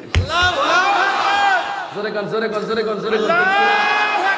এই মুসলমান, কুষ্টিয়ার জমিনের মুসলমান শুনে রাখো, আবার আসিব ফিরে কুষ্টিয়ার তীরে, হয়তো বা 21-22 সাল 23 সালের পরে হায়াতে বাঁচিয়ে থাকিলে। তবে একটা কথা বলে দিয়ে যাই, শুনে রাখো, মুসলমানদের ইতিহাস কোন বড় ক্ষেপণাস্ত্র দিয়ে বাতিল আর বেঈমানকে ধ্বংস করার ইতিহাস নয়। মুসলমানদের ইতিহাস ওই নমরুদের নাক দিয়ে ল্যাংড়া মশা ঢুকিয়ে নমরুদকে বিদায় করে দেওয়ার ইতিহাস। মুসলমানদের ইতিহাস ওই ফেরাউনকে নীল নদের মধ্যে ডুবিয়ে দুনিয়া থেকে বিদায় করে দেওয়ার ইতিহাস। মুসলমানদের ইতিহাস আবু জাহিলকে ছোট্ট দুইটা বাচ্চার হাতে দুনিয়া থেকে বিদায় করে দেওয়ার ইতিহাস। তোমরা মনে করো না ক্ষেপণাস্ত্র দিয়ে মুসলমানদের অস্তিত্ব আর কোরআনকে স্তব্ধ করে দিতে পারবে। মনে রেখো, খোদাই গজবে কোরআনের দুশমন, ইসলামের দুশমন, আল্লাহর দুশমন, নবীর দুশমনরা যুগে যুগে